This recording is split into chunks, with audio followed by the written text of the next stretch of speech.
Chapter 595. Big Sister Su. Lin Wan had just left the Demon Emperor's space when she saw Su He beside Li Mu. She quickly ran to her side and said excitedly, "Big Sister Su, you're fine." "That's great." Su He touched her hair and smiled. "Long time no see." Lin Wan was indebted to Li Mu because he helped her take revenge. Su He had given Lin Wan a new lease on life. Without Su He, she would not have her current cultivation and situation. At most, she would only become a soul that died a tragic death in Xianxia County.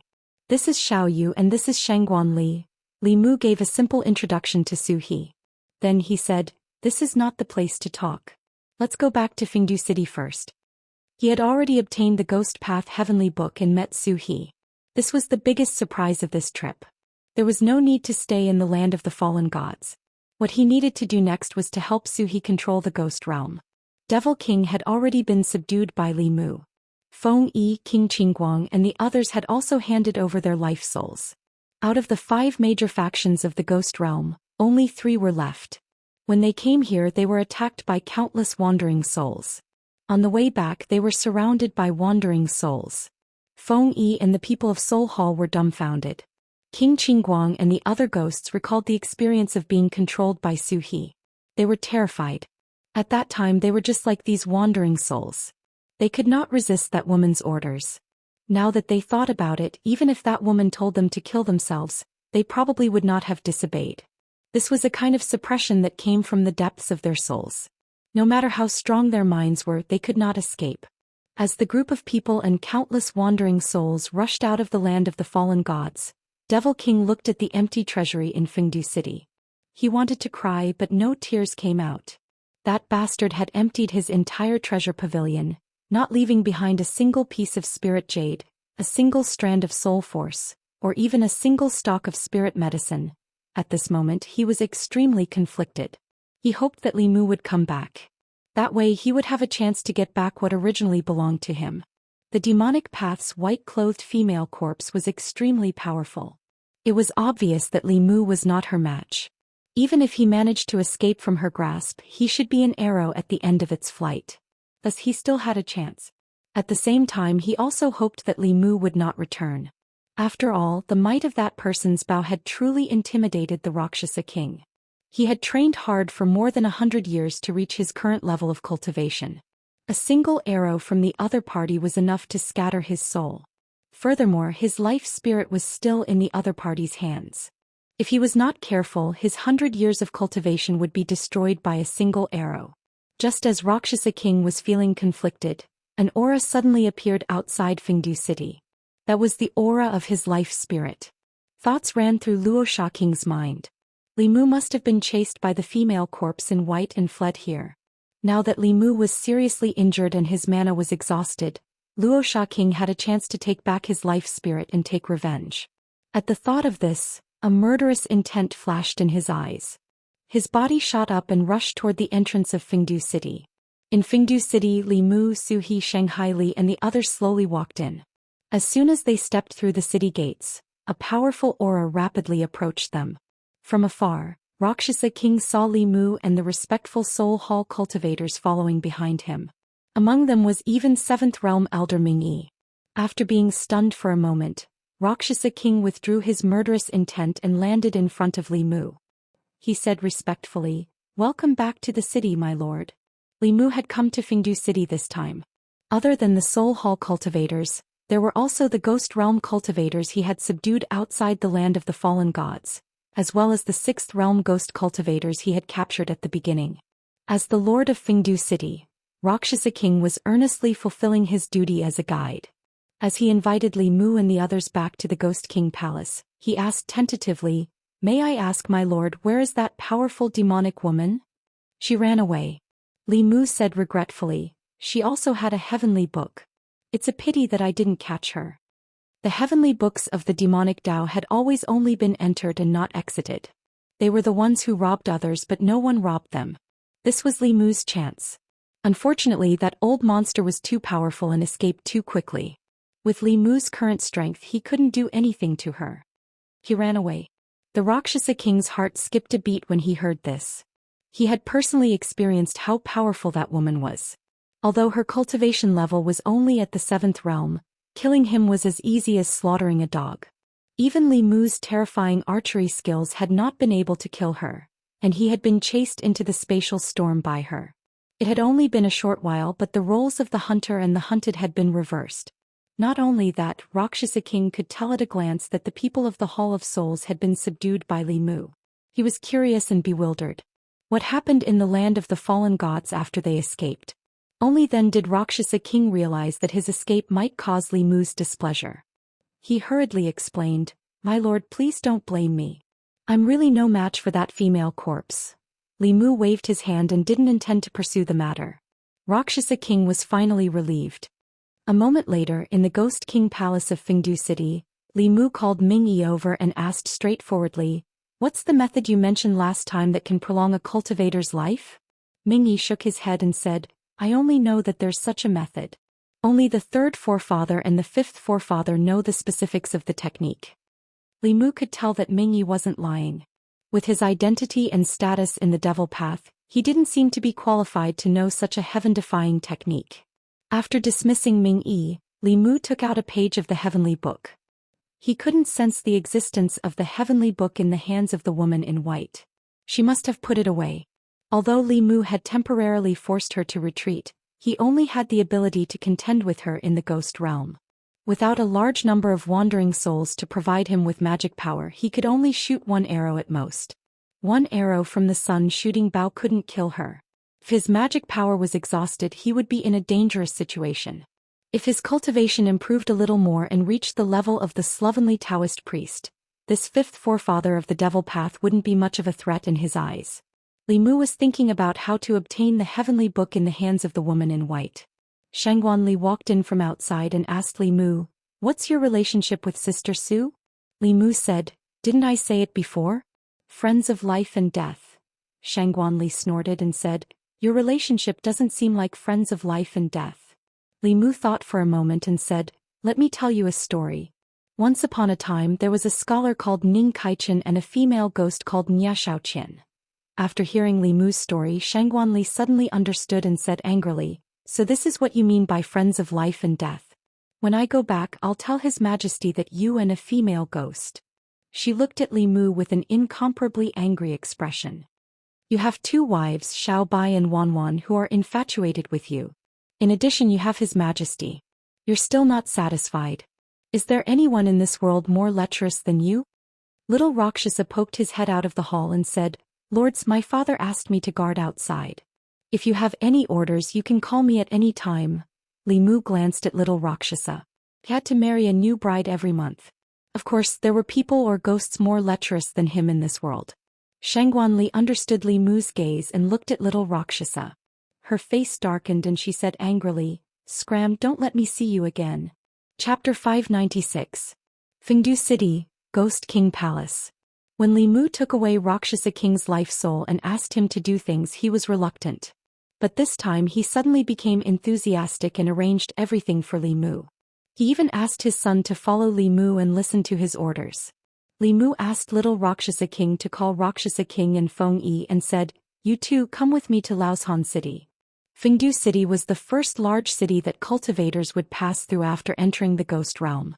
If they left Fengdu City and went deeper into the ghost realm according to the map, the next city they would pass through would be Laoshan City. Laoshan City was Azura King's territory. Since Li Mu already had the intention to help Su He conquer the ghost realm, he would have to find the other 3 ghost kings sooner or later. Hearing Li Mu mention Laoshan City, Rakshasa King realized something and asked tentatively, "Sir, are we going to find Azura King?" Li Mu looked in the direction of Laoshan City and said, "After being divided for so many years, it's time for the ghost realm to be united." Rakshasa King heard this and showed a gloating expression. They were all 4 ghost kings. Why did he have to hand over his life soul while the other 3 were not restrained and could live freely? It was only fair that everyone was the same. He took the initiative to walk forward and said, "I'm familiar with the way to Laoshan City. I'll lead the way for you." Compared to Rakshasa King, Feng Yi's expression was more complicated. When facing Li Mu, the 5th ancestor escaped and he lost his physical body. His life soul was in Li Mu's hands. He did not dare to disobey his orders. Li Mu was very ambitious. He had conquered the Soul Hall and Rakshasa King, but he was not satisfied and wanted to conquer the Ghost Realm. With his strength that far surpassed ordinary Zhou Xian and that terrifying bow, no one could stop him. It was only a matter of time before he conquered the other 3 Ghost Kings. With the addition of the Yao Nation and the Great Zhou, the Zhou continent and the Shring continent among the 10 continents would be under his control. A few years ago he was still a nobody. But in just a few years he had become the most troublesome opponent for Glory Sect. Laoshan City was the closest to Fengdu, so Li Mu chose King Azura first. Su He had Ghost Path Heavenly Book, and even though she couldn't control a 7th Realm Ghost King, she could still suppress them quite a bit, so Li Mu planned to go with her. After Shangguanli heard this he stepped forward and said, "I'll go too." Li Mu waved his hand and said, "You won't be of much help even if you go. Just stay here." After being rejected by Li Mu, Shangguanli watched as they left hand in hand. She clenched her fists and gritted her teeth. "What do you mean you can't help? You're just afraid that I'll disturb you." Lin Wan's face revealed a gratified expression. She whispered, "Benefactor and Sister Su look really compatible." Shangguanli glanced at her and said indignantly, "How are they compatible? One is clearly a human and the other is a ghost." Lin Wan retorted, "So what if one is a human and the other is a ghost? Love doesn't discriminate between races. Haven't you read Strange Stories from a Strange Story?" Shangguanli was stunned. "Don't you know that Strange Stories from a Strange Story is?" Lin Wan asked, "What is it?" Shangguanli's lips moved, but she finally waved her hand and said, "Nothing. In the past there were also people in Great Zhou who were together with ghostmen and demons, but that was something done by the nobles who had special hobbies. The common people still avoided this kind of taboo love that transcended race and life and death. But ever since the appearance of Strange Stories from a Strange Story and its popularity in the Great Zhou, people's views gradually changed. It was unknown when it started, but the love between humans and demons, the friendship of life and death, not only was it not rejected and disgusted by people, but it became something that people admired and yearned for.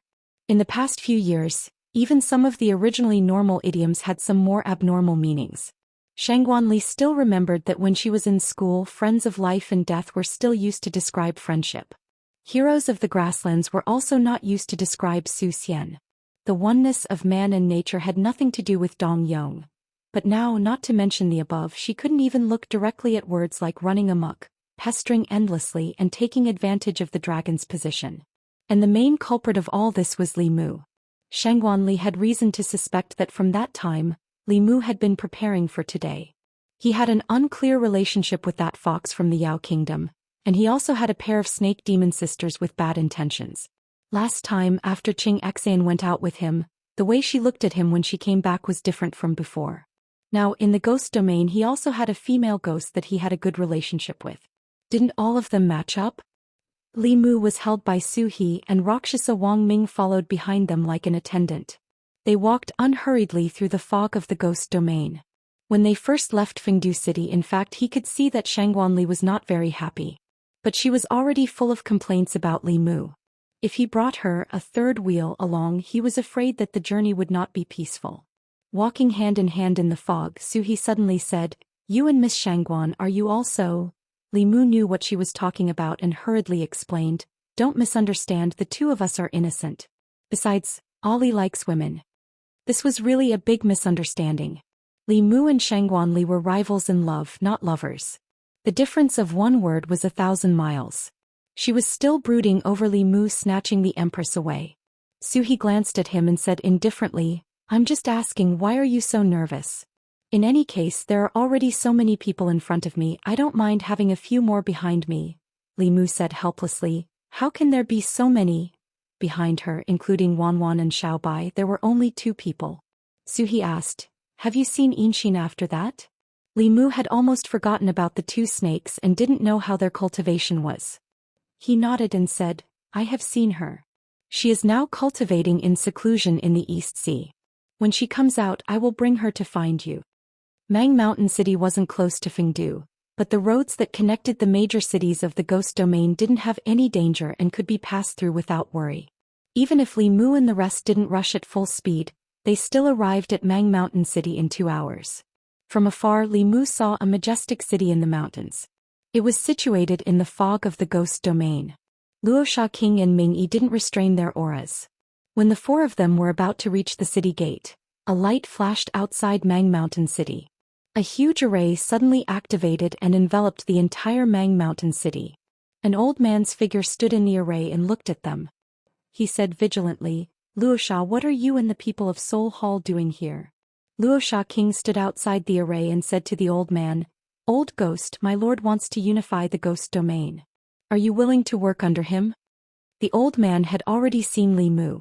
He sneered at Luo Xiaoqing and said, "You are a 7th realm ghost king, but you are actually working under a 6th realm human. Even if you don't feel ashamed, I feel ashamed for you." Luo Xiaoqing was angered by his words. He attacked the array outside the city and said angrily, "Old ghost, let's see if you can still laugh later." Luo Xiaoqing had already made his move and Ming Yi followed closely behind. Dazzling spell lights quickly bombarded the defensive array outside Mang Mountain City. This defensive array could at most block a 7th realm for a period of time. When Luo Xiaoqing and Ming Yi attacked together, the array shook violently. Soon it couldn't withstand it and collapsed. Ming Yi and Luo Xiaoqing flew towards Azura King and a huge battle erupted. The all-out battle of 2 7th realms was enough to destroy Mang Mountain City, not to mention 3 of them. To prevent the ghosts in the city from suffering an unexpected calamity, Li Mu summoned the Dao Bell. After the Dao Bell enlarged, it covered Mang Mountain City. Azura King was obviously no match for Luo Xiaoqing and Ming Yi, but the 2 of them couldn't defeat him for a while. The 3 of them had similar cultivation. Under such circumstances, it was impossible to capture Azura King alive. If Azura King fought to the death, it would easily result in the 3 of them being defeated and injured. The Azura King did not intend to perish together with them. He was beaten back by the 2 of them. At a certain moment he suddenly looked at Li Mu and shouted, "If you want this king to submit, then show me some real ability. Convince this king wholeheartedly. What kind of ability is relying on others?" Li Mu smiled when he heard that. He stepped forward and said, "Come back." Luo Xiaoqing and Ming Yi gave up on Azura King and flew back to Li Mu's side. Li Mu flew up. An image appeared in Azura King's mind. His body trembled and he immediately added, "If you want me to submit, don't use that bow." Azura King had already seen the power of the bow in this person's hand. If he took out that bow, Azura King probably couldn't even take a single arrow. At this moment he was actually very aggrieved. If this person could really defeat him fair and square, it would be fine if he became his subordinate. However, this person was clearly only at the 6th realm. With the power of a Dharma treasure he could pose a fatal threat to Azura King who was at the 7th realm. No one would be able to accept this. Faced with Azura King's request, Li Mu nodded lightly and said, "Okay." Seeing that he agreed, Azura King's body exploded with a cloud of black fog. 4 malicious ghosts with 2 horns on their heads and sharp fingernails flew out from the black fog. These malicious ghosts all had the aura of the 6th realm. As soon as they appeared, they teleported and disappeared. When they reappeared, they had already surrounded Li Mu from 4 directions. Luo Xiaoqing immediately warned Li Mu, "Sir, be careful. This old ghost's doppelganger is very powerful." As soon as he finished speaking, a dark cloud suddenly appeared above the 4 malicious ghosts. Lightning flashed in the dark cloud and a fierce wind swept up. The 4 malicious ghosts were held back, and Li Mu's figure had already disappeared. All of this happened so quickly that even Azura King didn't have time to react. By the time he realized the danger, a figure had already appeared in the void behind him. An illusory small sword pierced through the back of his head. Azura King was slightly injured in an instant.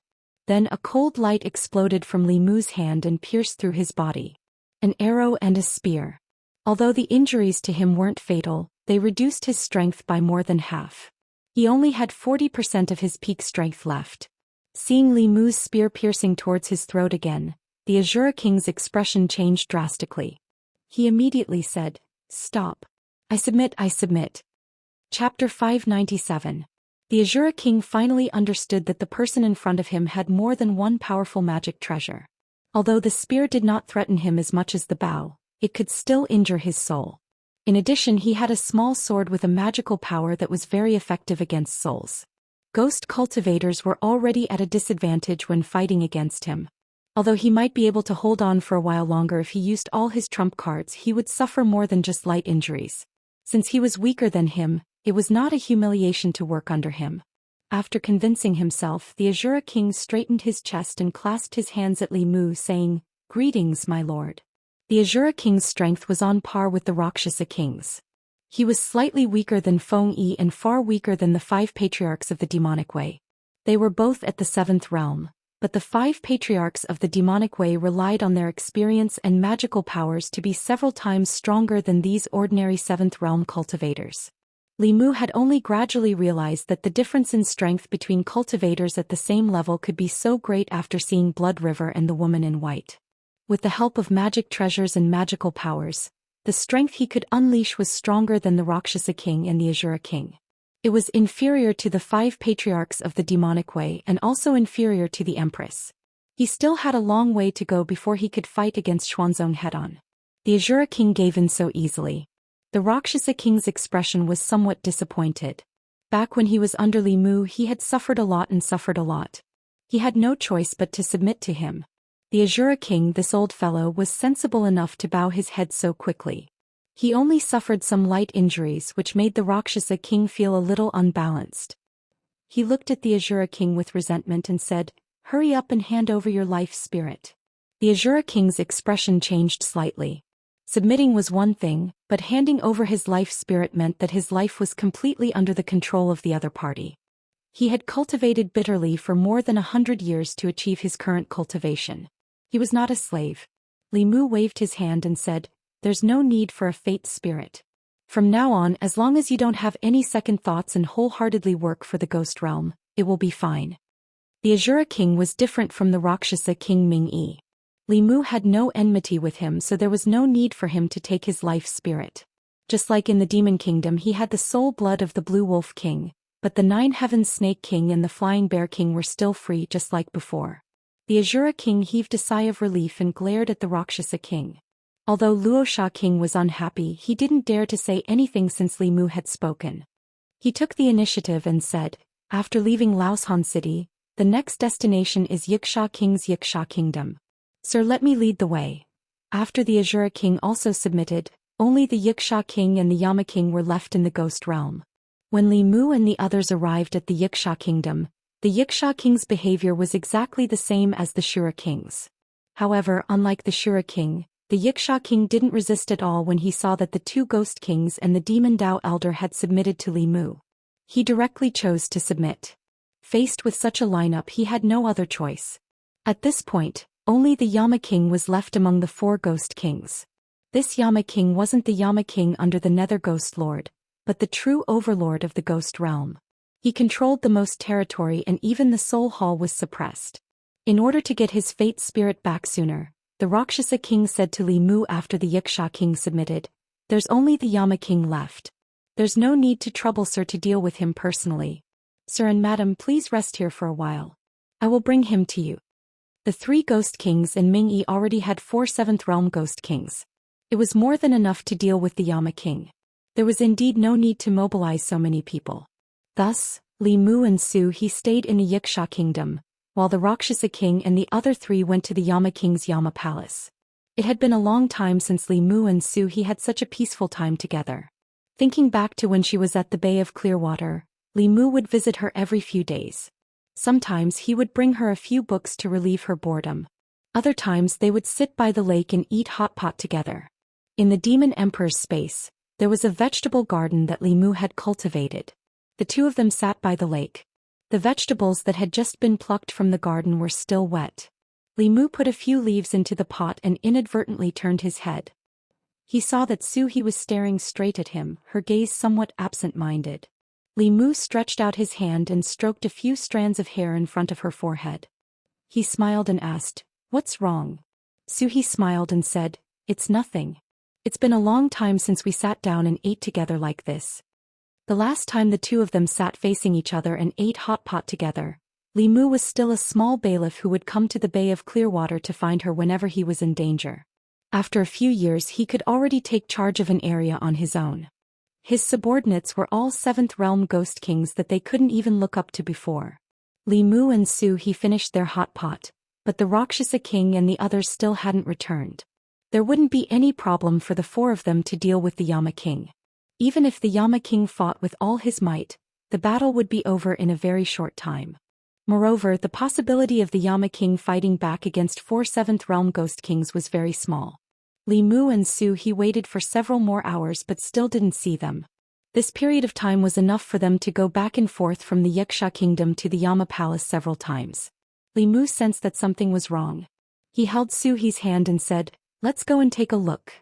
In the depths of the ghost realm, on top of a mountain that looked like a giant beast, a huge cage floated in the air. The Azura King, the Rakshasa King, the Xianxia King and Gui were trapped inside the cage. No matter how they attacked, they couldn't break out of the cage. In front of the cage, the Yama King was wearing a black robe and a pearl and jade crown. He held a brush in one hand and coldly looked at the ghosts trapped in the cage. In front of him, there was another figure wearing a long robe and a crown. This old man was dressed in the same way as the Yama King. The Rakshasa King was trapped in the cage. He was both shocked and angry. He shouted, "Old ghost, I'm doing this for your own good. Considering our many years of friendship, you'd better listen to me. When that person comes, this matter won't be resolved so easily." The Yama King sneered and said disdainfully, "Friendship? The friendship you're talking about is bringing these people to persuade me to serve someone else as my master?" The Rakshasa King explained, "A wise man submits to circumstances. Have you forgotten about that bow of his?" Recalling that terrifying bow, the Yama King's expression changed slightly. He looked at the old man beside him and asked, "Master, what kind of magic treasure is that?" The old man fell into deep thought. After a long time he spoke again, "What you saw should be Zhou Xian's sun-shooting bow. This bow condenses magic power into arrows and can kill enemies above their level. The stronger the magic power of the wielder, the stronger the bow. Zhou Xian used this bow to conquer the 10 continents. After Zhou Xian fell, this bow never appeared again." The Yama King whispered, "Sun-shooting bow." At this moment, the fog in the distance rolled and fluctuated. 2 figures walked out from it. The Rakshasa King was overjoyed. He immediately said, "Sir, you're here. The old ghost beside the Yama King is very powerful. You must be careful." Actually, even without the Rakshasa King's reminder, Li Mu had already sensed that the old man's yin qi was very majestic. It was much more powerful than the Rakshasa King. Li Mu couldn't even be sure who was more powerful between the old man and the 5 ancestors of the demonic Tao. Su He's expression also became very serious. She said, "Be careful, he's very powerful." Li Mu didn't hesitate. With a thought, the sun-shooting bow appeared in his hand. The old man looked at the bow in his hand and said indifferently, "It really is Zhou Xian's sun-shooting bow." Li Mu was slightly shocked. Another person who recognized the sun-shooting bow and could even call out Zhou Xian's name. Could it be that this ghost also inherited some old monster's memory? The old man continued, "Let me see how much of the sun-shooting bow's power you can unleash." Before he could finish his sentence, his figure had already disappeared. At the same time, Li Mu also released the bowstring. The mana in his body was instantly drained and a ray of golden light shot out. The golden light pierced through the void and the old man's figure appeared in front of him. His body was condensed from black fog and there was a big hole in his chest. The aura on his body was also slightly weaker than before, but the hole was constantly wriggling and quickly recovered to its original state. The old man's aura was still powerful, but Li Mu was already a lamp that had run out of oil. Seeing this, Su He formed a seal with both hands. From the mountain below, several ghostly figures suddenly flew out. A few 6th-level ghostly cultivators under the command of the King of Hell were under her control. They surrounded Li Mu and were ready to provide him with mana at any time. Just as Li Mu borrowed the mana of a ghostly cultivator and was about to shoot a second arrow, he noticed something strange. Ever since Su He had taken control of these ghost cultivators, the old man's expression had undergone a huge change. From shock to disbelief to trembling with excitement. The next moment he faced Su He and knelt on one knee. He clasped his hands and said respectfully, "Greetings, Ghost Lord." Chapter 598. This powerful old man suddenly knelt down in front of Su He. Not only was Su He stunned, even Li Mu was a little confused. He had already drawn his second bow and was not in a hurry to shoot. Su He looked at the old man and asked in surprise, "What did you say?" "This old servant has waited for hundreds of years. Finally you are here." The old man lowered his head humbly and knelt on one knee on the ground. He said, "Disciple, quickly pay your respects to the Ghost Lord." Hearing this, King Yenluo hurried forward and knelt beside the old man. He said respectfully, "Greetings, Ghost Lord." Li Mu looked at Suhi. Suddenly, a light flashed through his mind and he remembered something. The cultivation path of the ghosts in the current world was created by the mighty figure of the Ghost clan. As a top-notch expert, there were naturally many followers by his side. Among them there was a group of ghosts that were most loyal to him. They were named the Ghost Servant clan by him. The other followers were his subordinates, and the Ghost Servant race was his servant. As a servant, the Ghost Servant race received a lot from him, but the condition was absolute loyalty. Their bloodlines were imprinted with the Divine Ability brand, and they were loyal to the Ghost Lord for generations. Although that mighty figure had already fallen to the Ghost Servant race, the one who had the Heavenly Book and could control 10,000 ghosts was the new Ghost Lord, and also the master they were loyal to.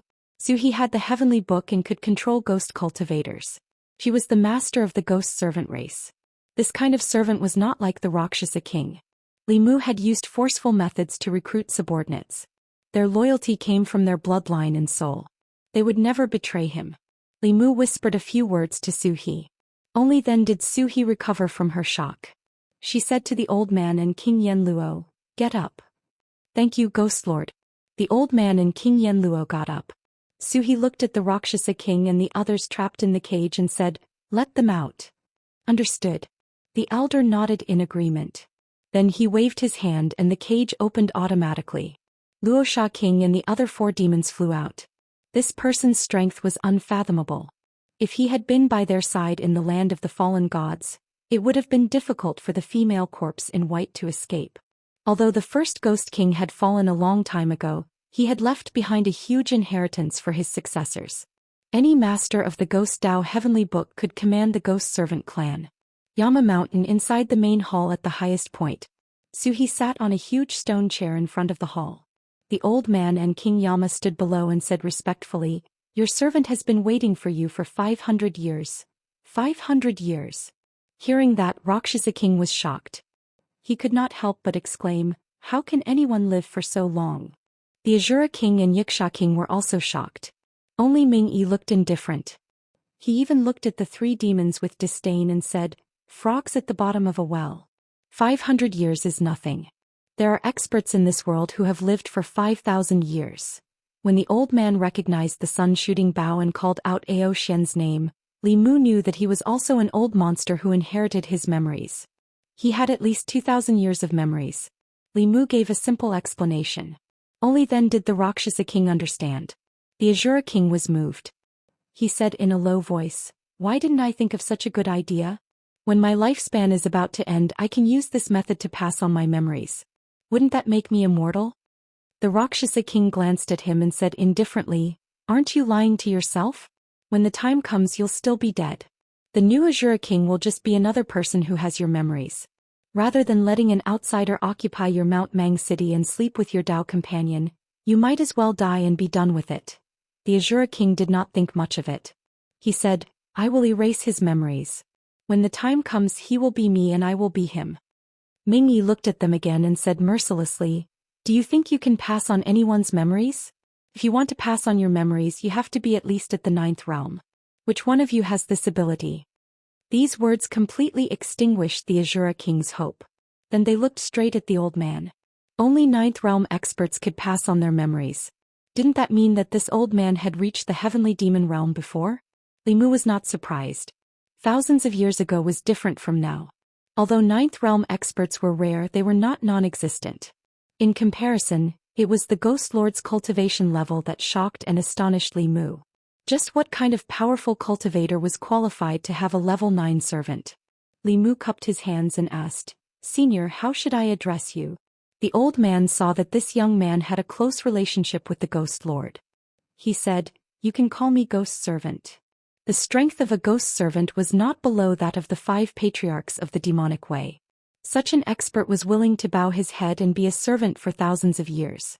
It was enough to show the strength of the first Ghost Lord's spiritual imprint. Li Mu looked at him and asked, "You know Zhou Xian?" The old man nodded and said, "He was an expert of the Black Dragon clan 2,000 years ago. 2,000 years ago, Zhou Xian used the sun-shooting bow to dominate the 10 continents and 4 seas. No one could match him. After Zhou Xian disappeared, the sun-shooting bow, the number 1 divine artifact of the cultivation world, also disappeared. Li Mu continued to ask, the number 1 divine artifact. The old man's face revealed a look of reminiscence. He then said, Zhou Xian's cultivation was not the strongest at that time, but after he obtained the sun-shooting bow, he began to sweep through experts of the same level.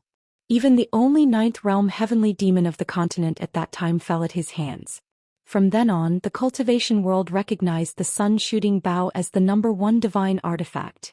Li Mu thought for a moment and asked, who made the sun-shooting bow? After comprehending the heavenly tomes, Li Mu also knew how top-grade magic treasures like the Dao Bell and the sky-piercing spear were made. He only could not understand the sun-shooting bow. The method of making this bow was not recorded in the heavenly tomes. The old man shook his head and said, no one knows. The origin of the sun-shooting bow was also a mystery at that time. At that time Zhou Xian was chased by his enemies and had to hide everywhere. He disappeared for 10 years. 10 years later, when he reappeared with the sun-shooting bow in hand, he killed all his enemies.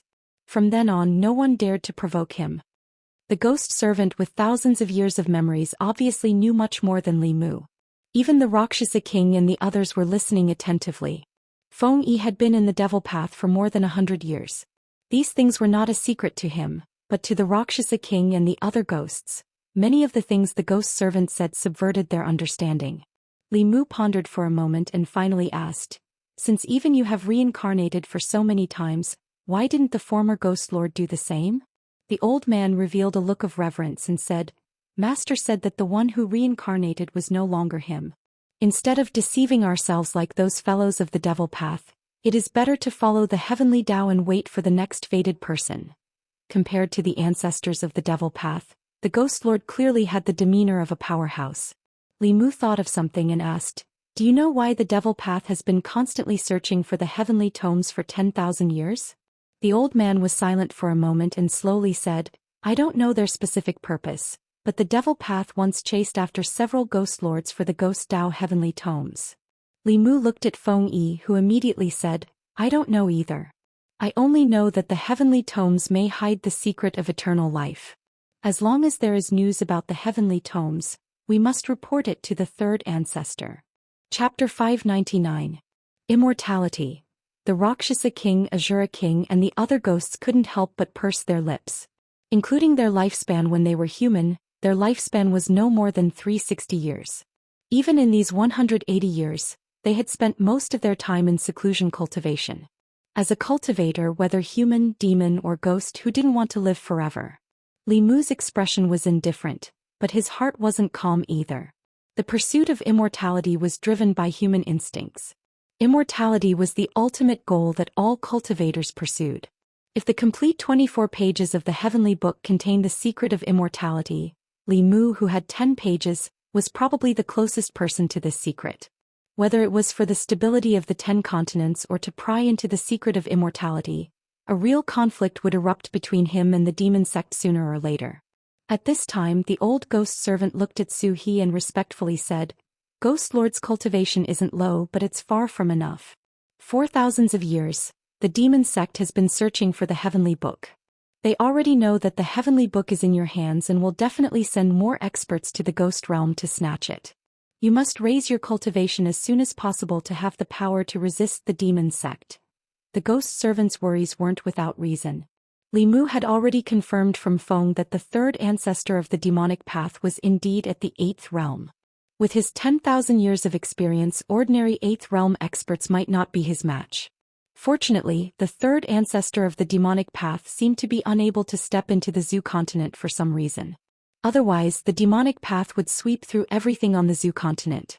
Su He's cultivation was at the 6th realm and could control 6th realm wandering souls and ghost cultivators.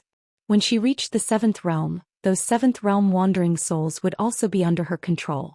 At that time, the entire ghost realm would be under her control. In order to help her raise her cultivation quickly, Li Mu integrated the 4 ghost kings and the Soul Hall's sphere of influence and built statues of her in the 5 main cities of the ghost realm for all the ghosts in the city to worship. Among all the cultivation methods, telekinesis was the easiest way to raise one's cultivation. The abundant yin qi of the ghost realm also provided her with an endless supply of cultivation resources. Li Mu gave the ghost heavenly book to her after deciphering it. Next she would have to rely on herself to cultivate. 1 month later, Jiangyin County. Recently, something big happened in Jiangyin County which shocked the entire cultivation world. The Great Zhou's Jiangyin County bordered the ghost domain. In order to obtain soul power, cultivators would often enter the ghost domain in groups to hunt wandering souls. The wandering souls at the border of the ghost domain were not strong. As long as one did not go too deep, there would not be too much danger. But starting from half a month ago, 5th realm and even 6th realm wandering souls and ghost cultivators began to appear frequently at the borders of the ghost realm. All the human cultivators who entered the ghost realm were chased out by them. Since then, almost no human cultivators dared to approach the ghost domain. Without a doubt, something big must have happened in the ghost realm. After the Jiangyin County government discovered this abnormal matter, they immediately reported it to the imperial court. The Great Zhou court attached great importance to this matter and sent several consecrators to investigate. However, these imperial consecrators came out a few days after entering the ghost domain and brought a piece of news. Not long ago, a powerful cultivator appeared in the ghost domain. She subdued the 5 major factions of the ghost domain and unified the ghost domain. She was worshipped as the ghost lord. From then on, whether it was the ghost cultivators or wandering souls of the ghost domain, they all belonged to the ghost lord. Cultivators were forbidden from entering the ghost domain to hunt. Those who violated this rule would be killed without mercy. When this news came out, it caused a huge uproar in the cultivation world. Not only did this mean that the ghost domain was no longer a chaotic place ruled by heroes, but since the Yao nation was unified, there was another powerful faction near the Zhou continent. The situation on the continent would definitely change because of the unification of the ghost domain. At the same time, the cultivators of the Zhou continent would lose a treasured place to obtain cultivation resources. Fortunately, although the situation in the ghost domain had changed greatly, it had shown goodwill to the Great Zhou court. The ghost domain's master sent an envoy to the Great Zhou court to bring a non-aggression agreement. This was naturally great news for the people of the Great Zhou. For hundreds of years, the Great Zhou had been facing threats from the Yao nation, the ghost domain, and the countries in the south. Now that the Xin nation had changed masters, it sent an envoy to the Great Zhou not long ago to express its submission. The other small countries in the south also sent tributes year after year and were extremely obedient. As for the Yao nation and the ghost domain, it was the first time they had signed an agreement with the Great Zhou to not invade each other and to mutually benefit each other. This was something that had never happened since the establishment of the Great Zhou, or even since the birth of a unified central dynasty on the Zhou continent. Her Majesty the Empress had been on the throne for many years. Together with Lord Li, she had quelled foreign invasions and resolved internal troubles. Her achievements had already surpassed that of the previous emperors, allowing the Great Zhou's national power to reach an unprecedented peak. Jiangyin County, the border between the Great Zhou and the ghost domain. 2 figures walked out of the fog. Li Mu glanced back. Shangguanli glanced at him and said, "If you can't bear to leave, I can go back to Chengdu alone to report on my mission." Li Mu withdrew his gaze and said, "Let's go." This month he had been helping Su He manage the affairs in the ghost domain. The major forces had just been unified, and there were many complicated matters that needed to be dealt with. Fortunately, this was Li Mu's old profession. He had already helped the Empress and Phantom Princess with the same thing countless times. It was hard to say. He was only one person, but he had to take care of the hearts of the Great Zhou, the Yao nation, and the ghost domain. He could only blame his women for being too capable. 2 of the 10 continents were under their control. Not only did she have to cultivate, but she also had to learn how to manage the affairs of a nation. So he would be very busy in the future. Although Li Mu wanted to share some of her burden, he had stayed in the ghost domain for too long. If he didn't leave soon, other places would probably catch fire. Phantom Princess was still in seclusion trying to break through to the 7 Tails. Li Mu and Shangguanli went to Baiyun Mountain first. Then they brought Lu Hanyan and Li Qing back to Chengdu together. Lu Hanyan and Li Qing both knew of Su He's existence. On the way back, Li Mu told them everything that had happened in the ghost domain. Then Lu Hanyan rolled her eyes the entire way. With Phantom Princess and the Empress as a foundation, it was not difficult for them to accept Su He. However, it was not easy to get past the Empress. In Chang'e Palace, the Empress sat on the dragon throne with Zhong Ling in her arms. Shangguan Li and Mr. Mei stood on either side of her. Li Mu stood below reporting to her. The Ghost Domain and the Demon Path all wanted that page of the Ghost Domain's heavenly book. Fortunately, it did not fall into their hands. In addition, before I came back, I subdued the Ghost Domain's major forces. From now on, the Great Zhou will not have to worry about the Ghost Domain's invasion. Zhou Yi looked at him indifferently and said, "You subdued more than just the Ghost Domain's forces, right?" The Empress was obviously implying something. Li Mu raised his head and glanced at Shangguan Li, who was standing beside her. Shangguan Li snorted coldly and said, "Don't think that I will help you hide this from Her Majesty." Li Mu looked at the Empress and smiled awkwardly. "Her Majesty already knows." Zhou Yi looked at Li Mu angrily and said, "Is it because Han Yan is not beautiful enough, Li Qing is not gentle enough, Wan Wan and Xiao Bai are not obedient enough, or is it because that fox is not charming enough? Why don't you know how to be satisfied?" Li Mu sighed helplessly. "It's because of the debt from before." Zhou Yi had clearly thought about this problem. After glaring at Li Mu, she pointed at the imperial table in front of them and said, "Ali, grind the ink for him." There was paper and brush on the imperial table. Shangguan Li walked over and began to grind the ink with ease. Then Zhou Yi looked at Li Mu and said, "Write." Li Mu was puzzled and asked, "Write what?" Zhou Qiong said indifferently, "What other debts do you owe, and what other sisters and sisters do you have? Write them all down for me. I'm not an unreasonable person. Before I met you, I didn't care about the debts you owed. But from now on, if you continue to provoke foxes and ghosts and have new sisters and sisters, don't blame me for being impolite." Li Mu looked up at the Empress. Could it be that this was a piece of paper to exempt him from liability? Could it be that the Empress would not care about the names he wrote on this paper? Was the Empress not afraid that he would randomly write down 8 or 10 names? Li Mu was not so stupid. This was obviously the Empress testing him. He shook his head and said firmly, "Your Majesty, there are no more." Zhou Yi thought for a moment and said, "I can see that all the young and beautiful women around you are likely to be your creditors. Who else do you know? Write them down for me." Li Mu finally realized that the Empress wanted to completely cut off his chances of womanizing in the future. If the names that did not appear on this paper today were to be related to him in the future, it would mean that Li Mu did not keep his promise and she would not be polite. The Empress would definitely pay special attention to the names that appeared on this paper in the future, and would not let Li Mu be involved with them. This was a good plan. Li Mu glanced at the Empress. Zhou Yi snorted and said, "Write?" If he did not write, he was afraid that he would not be able to pass this test. Li Mu helplessly picked up the brush and began to think about which young and beautiful women were around him. After a moment he began to write. Inxin, Tingxin, Feline, Hulu, Ali Mei. Shangguan Li stood behind Li Mu. When she saw her name, although her expression was calm, her heart was shy and complicated. When Mr. Mei saw the word Mei, the corners of his mouth hooked up into a smile. After Li Mu wrote the word Mei, he suddenly remembered that Mr. Mei was beautiful and charming, but he was not young anymore. So he picked up the brush and gently crossed out the word Mei.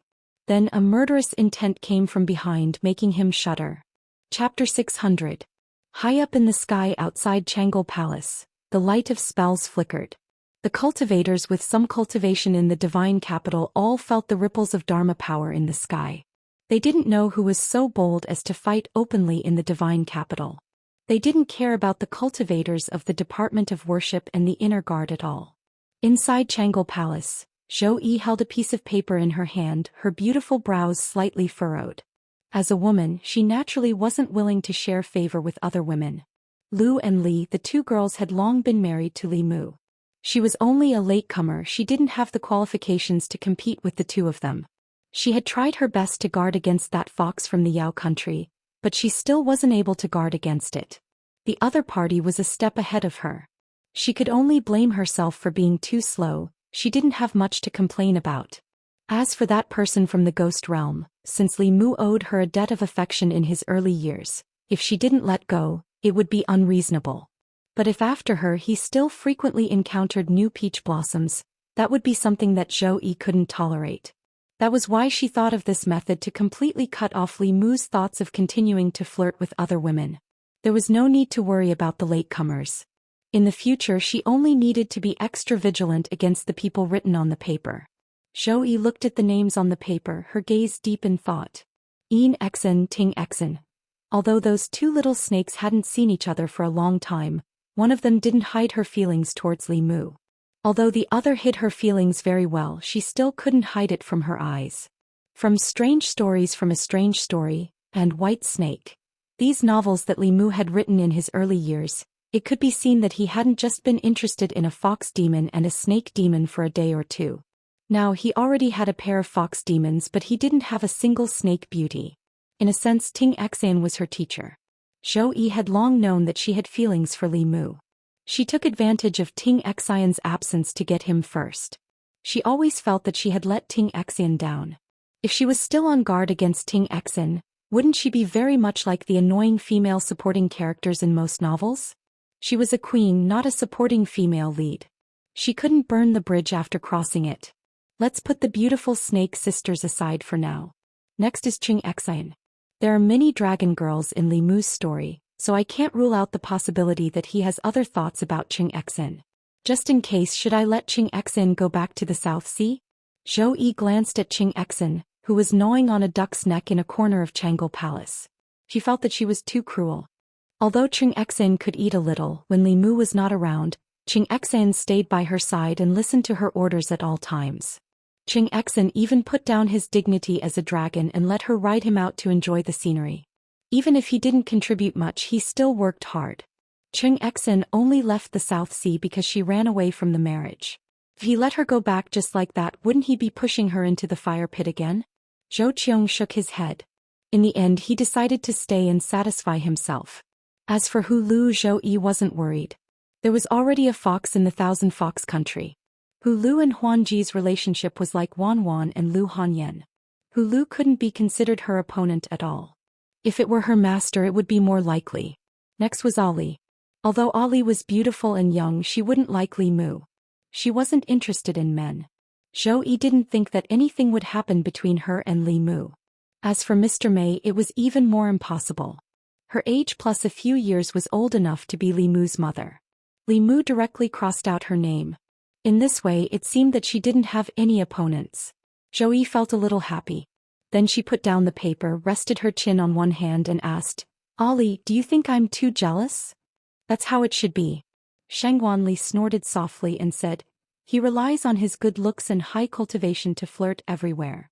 Your Majesty, if you don't go overboard with him, you may have to bestow him a bigger residence in the future so that he can live in his sister's." Zhou Yi no longer doubted herself. She nodded and said, "You're right. I don't have that many houses to give him." Half an hour later, Li Mu returned home exhausted. Because he had deleted Mr. Mei's name, she flew into a rage out of humiliation and insisted on fighting 300 rounds with him. Li Mu couldn't hurt her, so he could only endure. Fighting with her was much more tiring than fighting with the 5 ancestors of the demonic path. Li Mu learned a lot about the 5 ancestors of the demonic path from the ghost servant. This woman was called Xian Ming. In the era of the ghost servant, she was a top powerhouse in the world. Her cultivation had reached the 9th realm and her name had shaken the 10 continents. Unlike ghost cultivators, demon cultivators and human cultivators, she cultivated the Tao of corpses. Moreover, she cultivated this Tao to the peak and achieved the sky corpse body. Everywhere she went, the land was barren and not a single blade of grass grew. She only needed to take a breath and she could suck away the essence, blood and souls of all living creatures within a certain range. Her strength was not weaker than Blood River at his peak. After learning this from the ghost servant, Li Mu knew that it was pure luck that he was able to kill Blood River. The ancestors of the demonic path were ranked according to strength. In other words, Blood River's strength at his peak was even stronger than the white-clothed female corpse. Unfortunately, Blood River's cultivation was only at the 6th realm at that time. In the end, he died under the sun-shooting bow and the sky-piercing spear. Once he grew up, he would be more difficult to deal with than the 5 ancestors of the demonic path. According to Ming Yi, the 3 elders of Yuan Ming were under the command of the 3 ancestors of the demonic path. Compared to Blood River and Xian Ming, this person was the most difficult opponent to deal with. His cultivation was at the 8th realm, the true peak of the continent. He also had 10,000 years of fighting experience. In the beginning, many powerhouses of the demonic path chose to inherit their memories. However, most of them fell in the long river of history due to various accidents. To be able to inherit their memories to this day, whether it was their temperament or strength, they were not comparable to ordinary powerhouses. Unless he also reached the 8th realm, Li Mu had no confidence in defeating him even with the sun-shooting bow in hand. Moreover, since there were the 3 ancestors of the demonic path, there must be the 1st and 2nd ancestors. Li Mu knew nothing about them at present. However, there was no doubt that they would be stronger and more difficult to deal with than the 3 ancestors. While Li Mu was worried on the ghost island in the depths of the South Sea, the white-clothed woman stood in the tower, her voice devoid of any emotion. She slowly said, "We can't obtain the Ghost Path Heavenly Book. I hid in the Ghost Realm for a month, but I still couldn't approach the Heavenly Book. This generation's ghost servants are very strong, not any weaker than me." The skeleton-like 3 ancestors of the demonic path slowly opened their eyes and said, "With the birth of a new ghost lord, it will be difficult for the Ghost Realm to interfere in the future. Although we can't obtain the Heavenly Book, knowing its whereabouts isn't a complete waste of time. We've already waited for 10,000 years, there's no need to rush." In these 10,000 years, there had been countless times when they knew the whereabouts of the Heavenly Book but didn't have the strength to seize it. However, the owner of the Heavenly Book would always fall, while the powerhouses of the demonic path would multiply endlessly. As long as they knew the whereabouts of the Heavenly Book, they would always have a chance to seize it. This included Li Mu. At most, his lifespan would be 3 or 460 years. In the worst-case scenario, he would only have to wait for another 200 years, the time of one reincarnation cycle of memories. The tower gradually quieted down. After an unknown period of time, a figure flew in from outside. Ming Er flew into the tower and knelt on one knee. He respectfully said, "Greetings, 3rd ancestor and 5th ancestor." The 3rd ancestor opened his eyes again and looked at him. He asked, "Have you investigated the matter I asked you to?"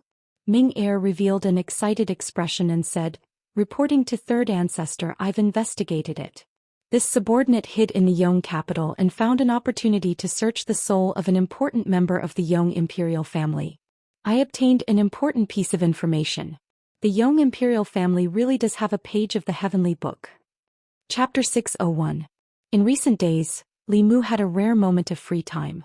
Phantom Princess was in seclusion in the Yao Nation, using the spirit of telekinesis gathered by the 4 major demon clans to attack the 7 tails. Suhi had to cultivate and learn how to manage the newly unified Ghost Realm, so she didn't have time to care about him.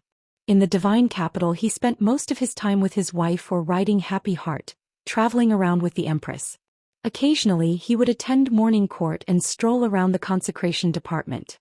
The Imperial Court, which used to be divided by several factions, now only had the Empress's faction led by Zhang Chun. In the past 2 years, the Shao clan and the Zhou clan had dispersed and gradually lost their power. The important figures of the 2 families seemed to have given up and rarely appeared in the Imperial Court. The Zhou clan and the Shao clan used to be giants that Li Mu couldn't defeat. They were also a major obstacle to the Empress's power. But now it was very difficult for them to be Li Mu's opponent.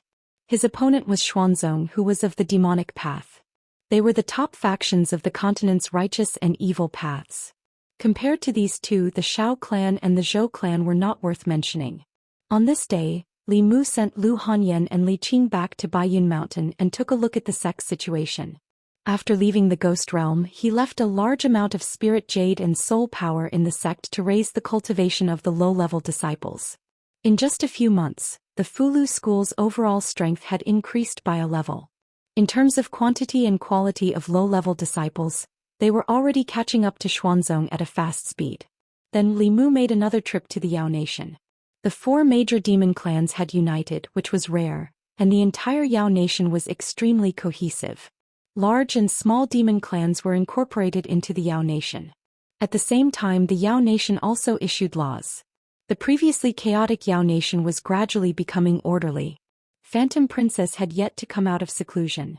Like the Empress, she used the spirit of telekinesis to forcefully raise her cultivation when her magic power was far below the 7th realm. She was not as natural as Jadesen's. A year and a half of seclusion was considered very fast.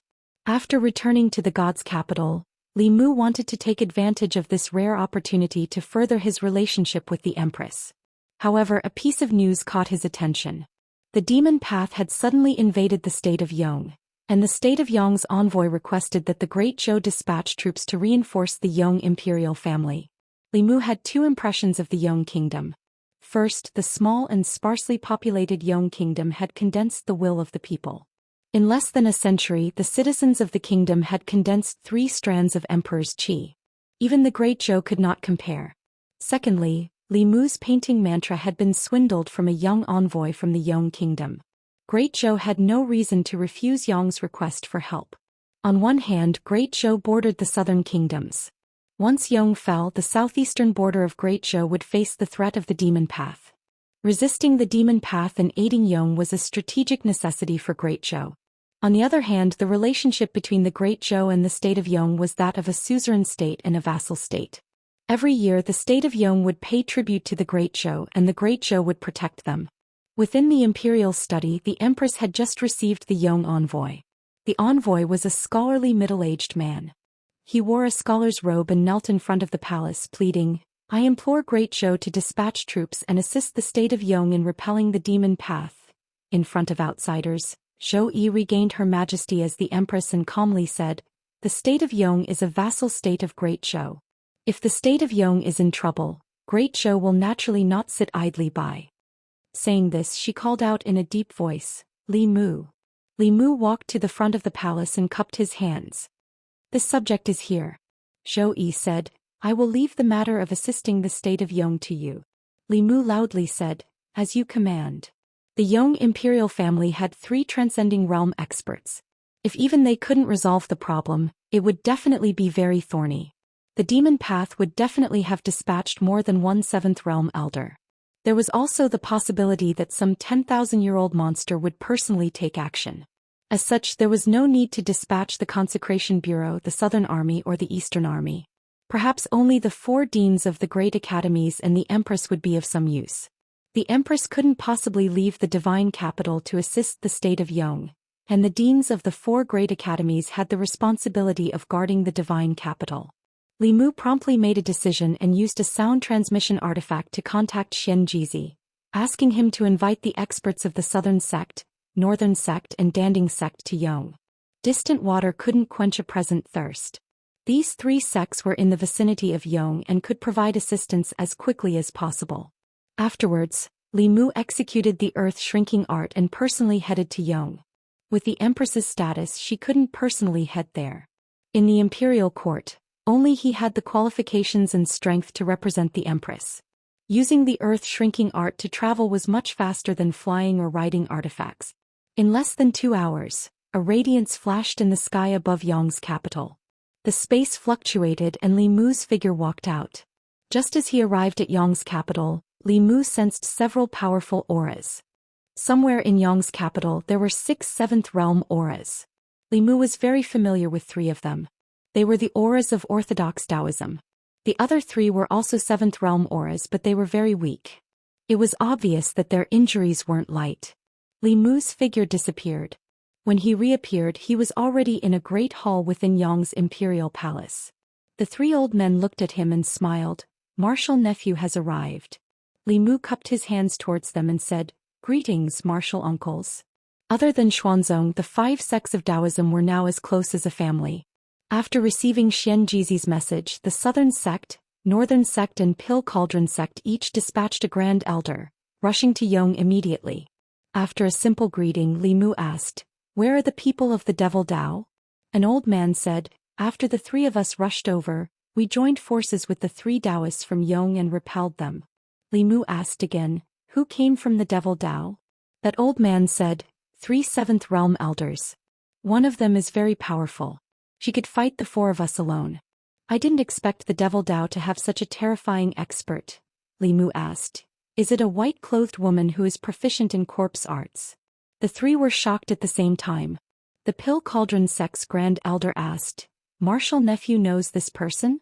Li Mu nodded and said, "She is one of the 5 ancestors of the demon sect.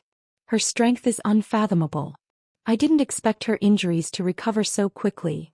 The Pill Cauldron Sect elder was shocked. This person is so powerful. Who could injure her? Li Mu shook his head and said, that's not important. What's important is why did the Devil Dao suddenly invade Yong? He understood the Devil Dao very well. For thousands of years, although the Devil Dao had been wreaking havoc on the continent, their goal was only the heavenly tomes. They rarely took the initiative to invade unrelated countries, especially Yong, which bordered the Great Zhou and was surrounded by a circle of smaller countries. Even if the Devil Dao wanted to encroach on the countries in the south, they had no reason to start with Yong. At this moment, an old man wearing a black dragon robe bowed to the group and said, "Many thanks for your assistance." An elder smiled and said, "You're welcome. The Devil Dao has wreaked havoc on the continent. Everyone has the right to punish them." Li Mu looked at the three experts from Yong's imperial family and got straight to the point, asking, "Do you know why the Devil Dao attacked Yong?" The two old men's lips moved, wanting to say something but hesitating. In the end, the old man in the black dragon robe sighed and said, "Forget it. Now that things have come to this, that secret is no longer a secret." He looked at Li Mu and said, "My clan has a page of the heavenly tomes. This has always been a secret of my clan. However, for some reason the Devil Dao suddenly learned of it, leading to today's events." Li Mu was shocked. "You have the heavenly tomes." He finally understood why the 5 ancestors of the Devil Dao had personally come to Yong. An ordinary man is innocent, but treasuring a jade ring becomes a crime. The Devil Dao had struggled at death's door for 10,000 years for the heavenly tomes. In the entire ancestral province, anyone or power that once possessed a heavenly tomes was the target of the Devil Dao. For example, the 6 Daoist sects had the strength to protect the heavenly tomes. The Devil Dao was helpless. For example, the 3 Buddhist sects of the Shin kingdom possessed the heavenly tomes but did not have the strength. The heavenly tomes were snatched away by the Devil Dao, cutting off their inheritance.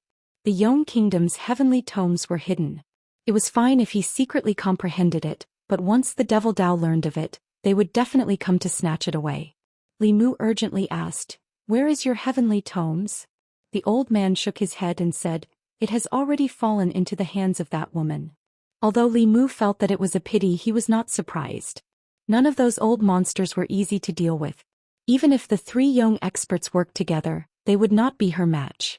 If they had not handed over the heavenly tomes, their souls would have likely been scattered and they would have become cultivation resources for the mysterious underworld race. He looked at the 3 Yong experts. It was no wonder that Yong had developed so rapidly these past few years. The heavenly tomes must have played a role in this. At this moment, the old man in black dragon robes worriedly said, "The heavenly tomes were stolen because our skills were inferior. However, Linglong was also taken away by them. She possesses the heart of 7 orifices and can decipher the heavenly tomes. If the Devil Dao forces her to decipher the heavenly tomes, the Devil Dao will definitely become even more powerful in the future." Li Mu stared blankly for a moment before asking, "Wait a minute. What Linglong? What heart of 7 orifices?" The old man sighed. "Linglong is my Yong kingdom's princess. She was born with the heart of 7 orifices and can decipher the contents of the heavenly tomes. This was originally a secret of my imperial family. I don't know who leaked it to the Devil Dao." Li Mu was momentarily speechless. The heart of 7 orifices. How could there be such a thing? Chapter 602. Li Mu was no stranger to the heart of 7 orifices. In fact, he was quite familiar with it. It was precisely because of this special physique that the southern and northern sects, Spirit Array faction and the other sects were relieved to let him comprehend the heavenly book. Every once in a while, Li Mu would give them a portion of the heavenly book he had deciphered. They did not have any doubts about his special physique. In fact, he had only used the clear heart technique. Li Mu had originally believed that the heart of 7 orifices was only a legend. He did not expect that such a constitution really existed. If the princess of Yong, who had been kidnapped by the demonic Dao, truly possessed the heart of 7 orifices constitution, then the worries of this elder from the Yong imperial family were not without reason. Now Li Mu had 10 pages of a heavenly book in his hands. For the last 10,000 years, the demonic path had been searching for and competing for heavenly books. The number of heavenly books they grasped was likely no less than Li Mu's. Although the heavenly books were not extremely powerful offensive magic tools like the sun-shooting bow, every page of a heavenly book was a precious seed. The difference between the sun-shooting bow and the heavenly book was the difference between giving a man a fish and teaching a man to fish. The sun-shooting bow could make a person strong and invincible within the same realm. Could even kill those of a higher realm. It specialized in all kinds of fancy divine abilities and could break through 10,000 techniques with a single arrow. The heavenly tomes passed down a seed of fire.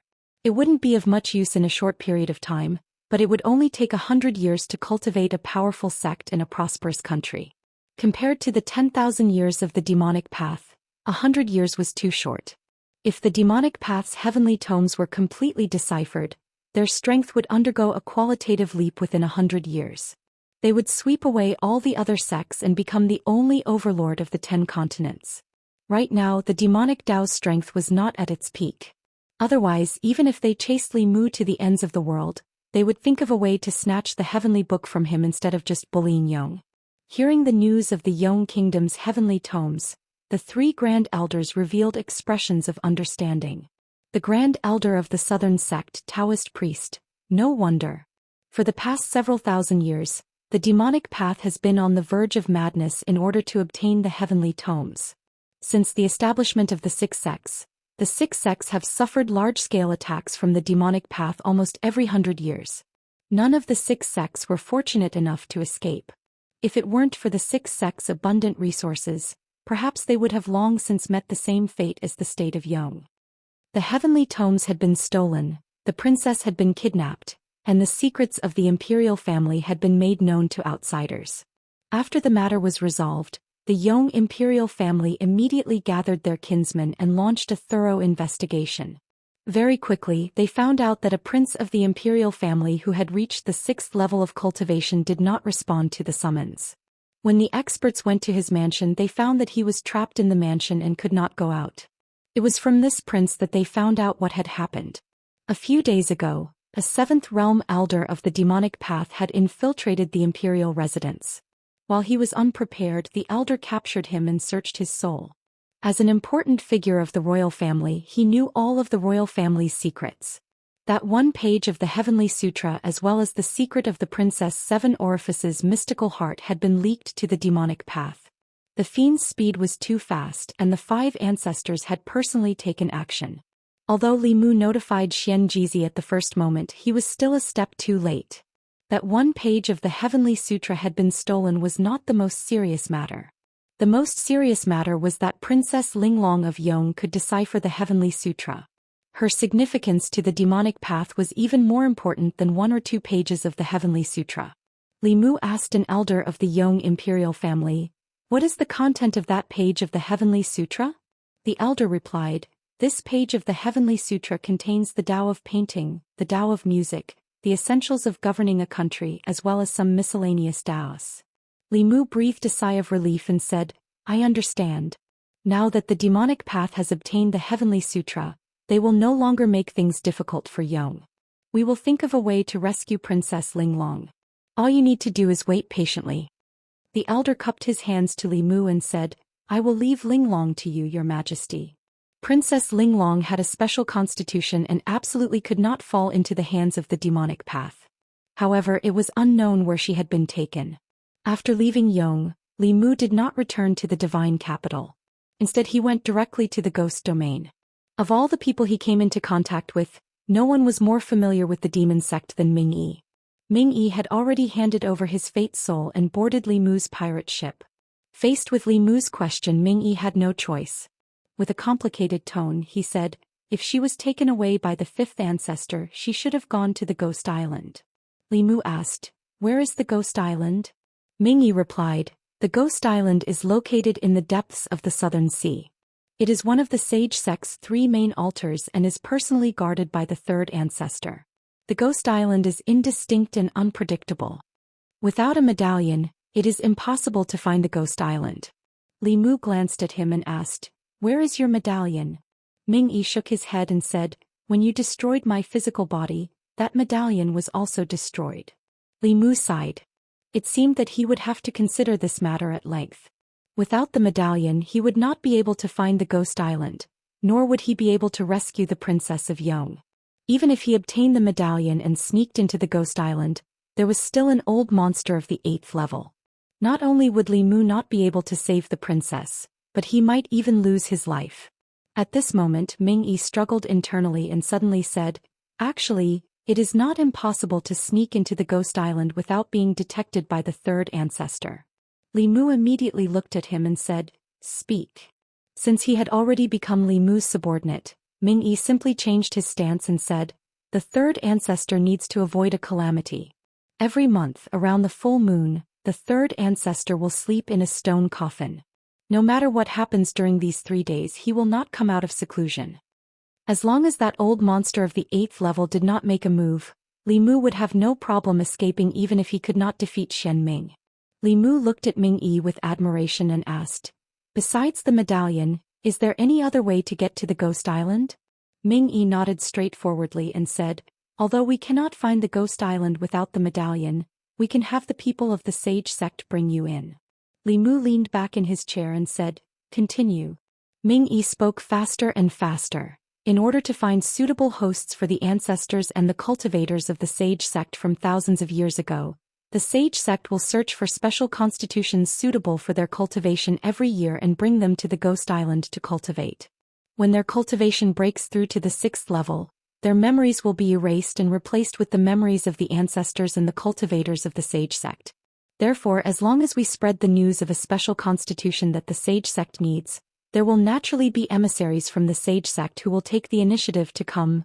Li Mu was right to accept Ming Yi as a traitor. The most powerful of the 3 ancestors of the demonic way, the third ancestor, would not be able to go out for a few days every month. This was a good opportunity for Li Mu to sneak into the Ghost Island. However, Li Mu was not completely convinced by Ming Yi's words. He asked again, "What is avoiding calamity?" Ming Yi shook his head and said, "I don't know. We only know that the third ancestor will seal himself in the stone coffin for a few days every month. No one is allowed to disturb him." At this time a figure came in from outside. The ghost servant looked at Li Mu and said, "What he said is true. He needs to avoid calamity. The third ancestor of the demonic way must have used the demonic way to prolong his life. Although this method can break through some of the limits of life, it also has its drawbacks. He must completely restrain his aura before and after the full moon. Otherwise he will suffer the wrath of heaven. In my memory, there is more than one person in the history of the demonic way who has been obliterated by heaven's calamity." Li Mu had known for a long time that the demonic way had a way to prolong life.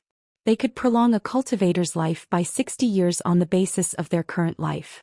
The 6th realm had 360 years of life and the 7th realm had 460 years of life. However, he did not know that this method of prolonging life had such a limit. Even so, this secret method was very heaven-defying. As long as he slept for 3 days every month, he could live for another 60 years. No matter how he thought about it, this was a good deal. Li Mu had been thinking about this secret method for a long time. The ghost servant also knew about this, which meant that Ming Yi did not lie to him. As long as he chose the time when the third ancestor was asleep, Li Mu could break into Ghost Island. It was the beginning of the month and there was still half a month before the full moon. Li Mu needed to make some arrangements in advance. There were many experts on Ghost Island, but the ones that Li Mu truly feared were the 3rd and 5th ancestors of the demonic way. When the time came, the 3rd ancestor would be asleep. As long as the ghost servant was outside, Xian Ming would not be able to do anything to him. Li Mu looked at Ming Yi with a satisfied expression.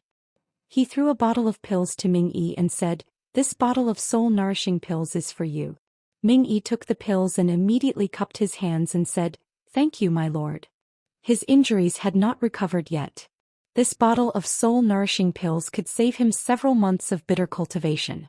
Li Mu asked Ming Yi again, "What other special physiques do the demonic way need?" Ming Yi thought for a moment and said, "Pure yin, pure yang, 5 elements physique, blood evil physique, etc. have cultivation talent, or are suitable for cultivating a special cultivation method of the Sage sect. As long as the Sage sect gets the news, they will definitely send people to snatch them and bring them to Ghost Island to cultivate." Chapter 603. Great Zhou Hanyang County. Hanyang County was a county on the southern coast of Great Zhou. It was far away from the power, economic and political centers of Great Zhou. There were not many people in the county, but there were many cultivation sections. There were no major Buddhist sects here, but there were many mountains with abundant spirit qi. It was very popular among itinerant cultivators and small sections. There were more than 100 cultivator sects registered by the Hanyang County government alone. The number of people in these sects ranged from a few to more than a dozen. The largest had about 100 people, while the smallest only had a master and a disciple, each with a single disciple. As the outer sect of Fulu School, the Spirit Seal sect was one of the top 5 sects in Hanyang County. In the past few days it had been in the limelight. The cause of the matter was that the Spirit Seal sect had recruited a genius disciple a few days ago. This disciple had a rare pure yang body. The Spirit Seal sect held a banquet to celebrate this matter. A pure yang body was a rare cultivation body. After embarking on the path of cultivation, one's cultivation would naturally progress faster than others, and it would be easier for them to break through to higher realms. It was very popular among the major sections. It could be said that as long as this disciple worked a little harder on cultivation, there was a high chance that he would become a famous figure in the cultivation world in the future. The sect master of the Spirit Seal sect was overjoyed to have such a good disciple. In less than 3 days, this matter was known by everyone in Hanyang County, and it became a topic of conversation among the local cultivators. It's just a disciple. What's there to be proud of? The sect master of the Spirit Seal sect can't wait to let the whole world know. It's easy for you to say. This is a pure yang body.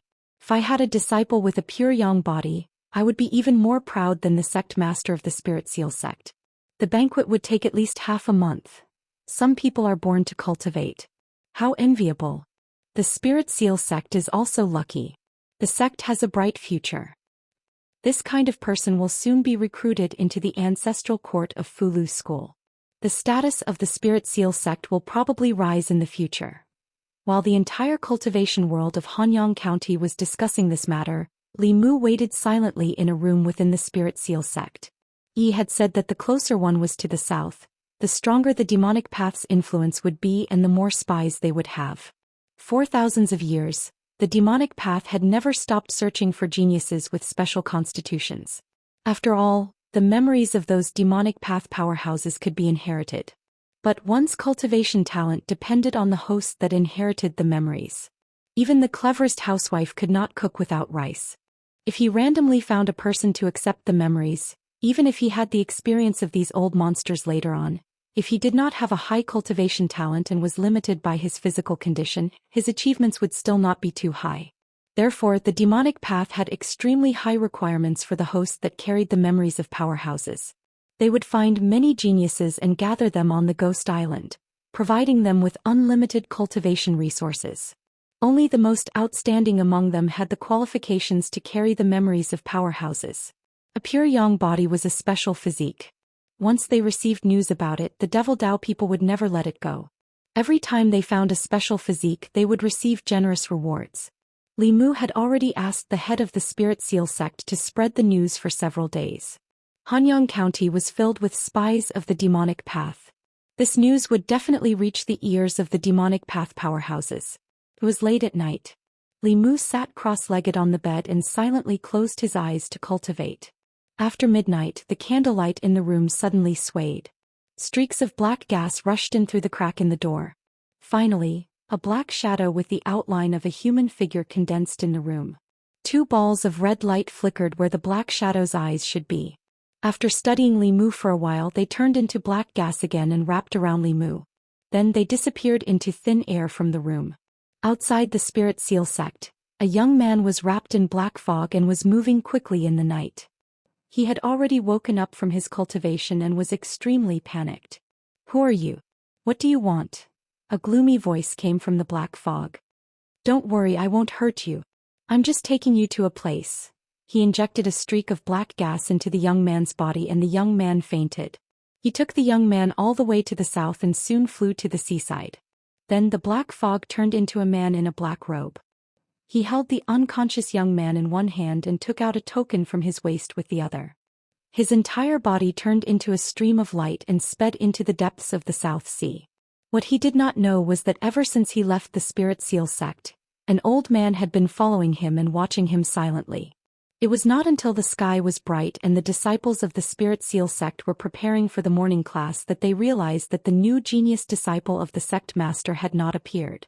Everyone searched the entire sect but could not find any trace of him. Not long after, the cultivation world of Hanyang County received the news that the genius with the pure yang body of the Spirit Seal sect had gone missing. For a time, the cultivation world had different opinions about this. How could a living person go missing? Could it be that some powerhouse took him away? Who wouldn't want to take such a genius as a disciple? I don't know how the sect master of the Spirit Seal sect is feeling now. If he did not make such a big fuss and kept a low profile, perhaps his precious disciple would not have gone missing. The sect master of the Spirit Seal sect became a joke in the cultivation world of Hanyang County. The disappearance of the pure yang body also became an unsolved mystery for the cultivators of Hanyang County for a long time. At the same time, in the depths of the South Sea, in an unknown sea, dark clouds covered the surface of the ocean, and strong winds stirred up waves that were hundreds of feet high. Thunderbolts could be seen exploding between the dark clouds and the surface of the ocean. Not only were human merchant ships unable to approach this place, even cultivators with profound cultivation base would have to take a detour if they saw this place. Even in such a dangerous place, there was still a black shadow walking leisurely in it. He carried a young man and shuttled through the thunderbolts and storms. Soon he arrived at an island shrouded in black fog. After passing through the black fog, what came into view was an island full of vitality. In the center of the island there was a tall tower. Countless palace-like buildings were scattered around the tower. Fifth Elder. Greetings, Fifth Elder. There were figures flying around the island. When they saw the black-clothed man, they all stopped and bowed. The black-clothed man flew to the front of a palace. Another person walked out of the palace. That person looked at the young man in the black-clothed man's hand and smiled. Fifth Elder, what did you find this time? The black-clothed man said, I was lucky this time. I found a pure yang body. That person also looked happy. He said, a pure yang body. I haven't seen one in a long time. Congratulations, Fifth Elder. However, before that, I still have to check if he has a pure yang body. The black-clothed man nodded and said, of course. The man walked into the palace and came out not long after. He was holding a spirit jade in his hand. There were a few runes carved on the spirit jade. The young man was still unconscious. The man in black placed the spirit jade in his hand and controlled his fist to hold the spirit jade. In the next moment, the spiritual energy in the spiritual jade suddenly rushed into the young man's body. In a few breaths, the spiritual jade in his hand turned into a pile of powder. That person smiled and said, thank you, Fifth Elder. He really does have a pure yang body. You can leave him to me. I will report this to the third ancestor. Not long after, the black-clothed man left the palace. The middle-aged man wearing a black robe with a lotus pattern on his chest sent a stream of spiritual energy into the young man's body. The young man's eyelashes trembled and then he slowly woke up. Then an extremely frightened expression appeared on his face. He said in a trembling voice, who are you people? Where is this place? Why did you bring me here? The middle-aged man was already used to this kind of panicked expression. Every genius who was brought here for the first time would have this kind of expression. He smiled and said, you should know that you have a rare pure yang body. You are one of the few cultivation geniuses. We brought you here because we want you to join us. The young man immediately said, I already have a sect. I am an outer disciple of the Fulu school. The Fulu school is one of the 6 Daoist sections. Aren't you afraid that the Fulu school will come after you for doing this? Hearing the Fulu school, the middle-aged man's face showed disdain. He said, the Fulu school is nothing. The sage sect is much stronger than them. What the Fulu school can give you, the sage sect can give you. What the Fulu school can't give you, the sage sect can give you. What you need to do is to cultivate well and raise your cultivation as soon as possible. The young man said in shock, the sage sect? You are from the demon sect. The middle-aged man said indifferently, what righteous demon sect? That's just an ignorant name. Those who call themselves righteous sects may not be clean in the dark.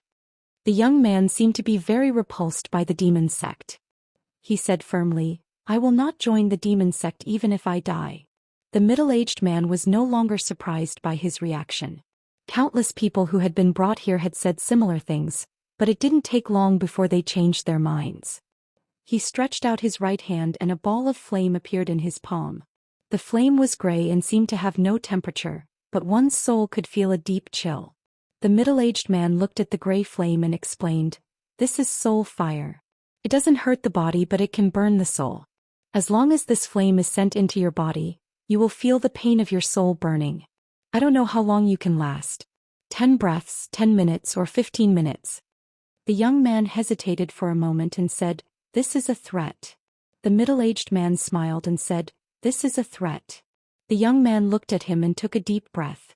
He said, "Master said that cultivators must have pride. Even if I die, I can't be threatened by you demon sect people." The middle-aged man said indifferently, "So you want to try?" The young man shook his head and said, "I have never listened to Master." The middle-aged man was stunned for a moment, then his eyes became playful. He asked, "You mean you are willing to join the demon sect?" The young man looked at the middle-aged man and said seriously, "What demon sect?" "It's the Sage sect. From now on I am a member of the Sage sect." Junior greets the Sage sect senior. Chapter 604. Ha ha ha. The middle-aged man laughed, then patted Li Mu's shoulder. "It's been a long time since I've met such an interesting junior. What's your name? This seat admires you very much." Li Mu embarrassedly said, replying to senior, "This one is Li Si." The middle-aged man beckoned to a servant and said, "Bring Li Si to Earth Summit and choose a dwelling."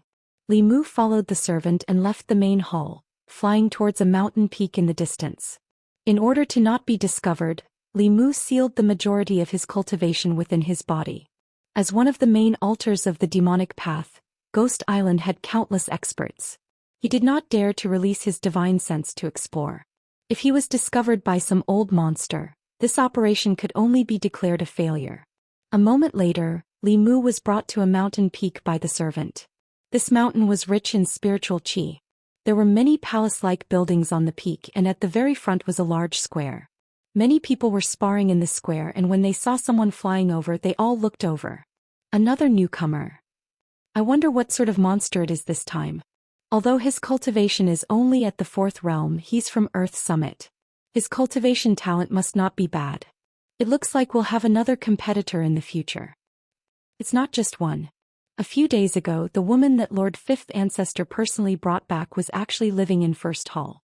I wonder what sort of ability she has to be valued so highly by Lord Fifth Ancestor. Li Mu had already learned from the servant who brought him here that the mountain peaks on the island were divided into 4 grades according to the abundance of spirit qi: heaven, earth, profound, and yellow. Among them, the heaven peak was where the Elders Immortal's cave residences were located. For a newcomer to be arranged at the earth peak, it was already considered very generous treatment. His gaze swept over the several figures in the square. These people were not very old, about the same age as him. However, the weakest of them was already at the peak of the 4th realm, and there were even some whose auras were no weaker than the 5th realm elders of the Fulu school. If any of these people were placed outside, they would be no weaker than the core disciples of the various large sections. In fact, they might even surpass them. No wonder the demonic path was able to dominate the continent for thousands of years. They had kidnapped a massive number of cultivation geniuses to ensure a steady stream of new blood. The servant led Li Mu through the main hall and came to a Dao palace. He said, "This is where you will be cultivating. Someone will bring you the cultivation resources you need later." With that, the servant bowed to Li Mu and turned to leave. Li Mu held a token in his hand. When he walked into the Dao palace, the token flashed and the doors to the Dao palace opened automatically. Li Mu walked in and found that the interior of the Dao palace was an exquisite little courtyard. There was a garden, a fountain, a fake mountain, and a pond. There was everything one could think of. Cultivating here would make one feel very happy. In addition, the spiritual energy inside the Dao palace was many times denser than outside. Cultivating here for a day was equivalent to cultivating outside for half a month. If one had enough spiritual jades, one's cultivation speed would be even faster. There was no doubt that there was a large-scale spirit gathering formation under the mountain. Maintaining this spirit gathering formation required a huge amount of spiritual jades. In order to quickly raise the cultivation of these geniuses, the demonic path had spent a lot of money. The geniuses outside thought that the demonic path had taken a fancy to their talent. Little did they know that the demonic path had taken a fancy to their bodies. The higher their talent, the faster their cultivation would break through, and the closer they would be to death. Li Mu sat cross-legged on a prayer mat in the courtyard, calculating the next step of his plan. He had originally wanted to take advantage of the 3 days the demonic path's 3 ancestors were avoiding tribulation to sneak into Ghost Island and find Princess Linglong of Yong and escape with her. However, his plan had gone awry. The demonic path's 5th elder had appeared later than he had expected. Today was the 2nd day the demonic path's 3 ancestors were avoiding tribulation. After tomorrow he would come out of seclusion. He would have to wait another month for his next opportunity. When he was outside, Li Mu had inadvertently heard news of Princess Linglong. She was in the first Earth Hall, which was also within the mountain. He had to find a way to get in touch with her. Li Mu stayed in the courtyard for a while before someone from the demon sect delivered spiritual jades to him. There were several dozen pieces of spiritual jades, all of which were high grade. He hadn't even made any contributions to the demon sect, yet he was able to receive resources that not even the core disciples of large sects could easily obtain. It seemed that the demon sect was simply raising these geniuses like pigs. They didn't need to do anything other than cultivate. When the time was right, they would be greeted with a blade. After accepting the spiritual jades, Li Mu went outside. There were still many people sparring in the courtyard. A youth in his early 20s walked over and asked Li Mu, "Newcomer, what is your name and where are you from?" Li Mu revealed a good-natured smile and replied, "Li Si from the Great Zhou Hanyang County." The youth also took the initiative to introduce himself. "My name is Xianxia from the state of Liang." After a simple introduction, the youth asked again, "You've just arrived and you've already moved into the Earth Hall. What is your constitution?" Li Mu replied, "Pure Yang." The youth's face revealed a look of realization. He said, "I see. This kind of constitution is rare. No wonder you can cultivate in the 9th hall." Li Mu pretended to be curious and asked, "What 9th hall? Is there a saying?" The youth said, "Of course there is. You just arrived and didn't know. The rarer the constitution, the higher the Tao Palace and the more abundant the spiritual energy. Of course, if your cultivation speed is fast enough, you are also qualified to cultivate in the Tao Palaces in front." Li Mu was naturally aware of this. The demon sect chose powerful cultivators to host their memories with the same constitution. This way, after the memories were passed on, they would be able to familiarize themselves with their new body in the shortest amount of time. He looked at the Tao Palace in front and asked, "The person living in the first Tao Palace must have the rarest constitution or the strongest person, right?" The youth shook his head and said, "I don't know. She just arrived here 10 days ago and has never left. No one knows where she came from. We are also curious." As the two of them were talking, a few figures suddenly descended from the sky. When the people in the square saw this, they all stopped fighting. After standing still, they respectfully said, "Greetings, 5th forefather elders." Li Mu also followed their example and bowed. When the woman in white with a face like an iceberg walked towards the Tao Palace in front, she suddenly stopped and looked at a figure in the crowd. She said lightly, "Raise your head." In the crowd, a young man raised his head. He looked a little nervous and said respectfully, "Greetings, 5th forefather." Before the woman in white could speak, the middle-aged man that Li Mu met in the hall took the initiative to explain, "5th forefather, this person was just brought in by the 5th elder today. He is a genius with a pure yang body." The woman in white glanced at Li Mu and did not ask any more questions. She turned and walked into the Tao Palace. Li Mu looked nervous, but he was more nervous than he looked.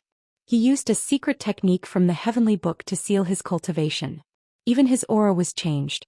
In theory, unless the 3 forefathers of the demonic way directly checked his body, no one on the demonic island could see through his cultivation. However, he could not rule out the possibility that Xian Ming had fought with him and might be able to sense something. Only when she turned her head did Li Mu secretly breathe a sigh of relief. Xian Ming and the others walked into the Tao Palace where Princess Linglong was. In less than a quarter of an hour they came out again. She stood at the entrance of the Tao Palace and said to the middle-aged man, "I will give you 3 more days. After 3 days, if she still does not agree, you will receive your punishment." The middle-aged man said respectfully, "Understood."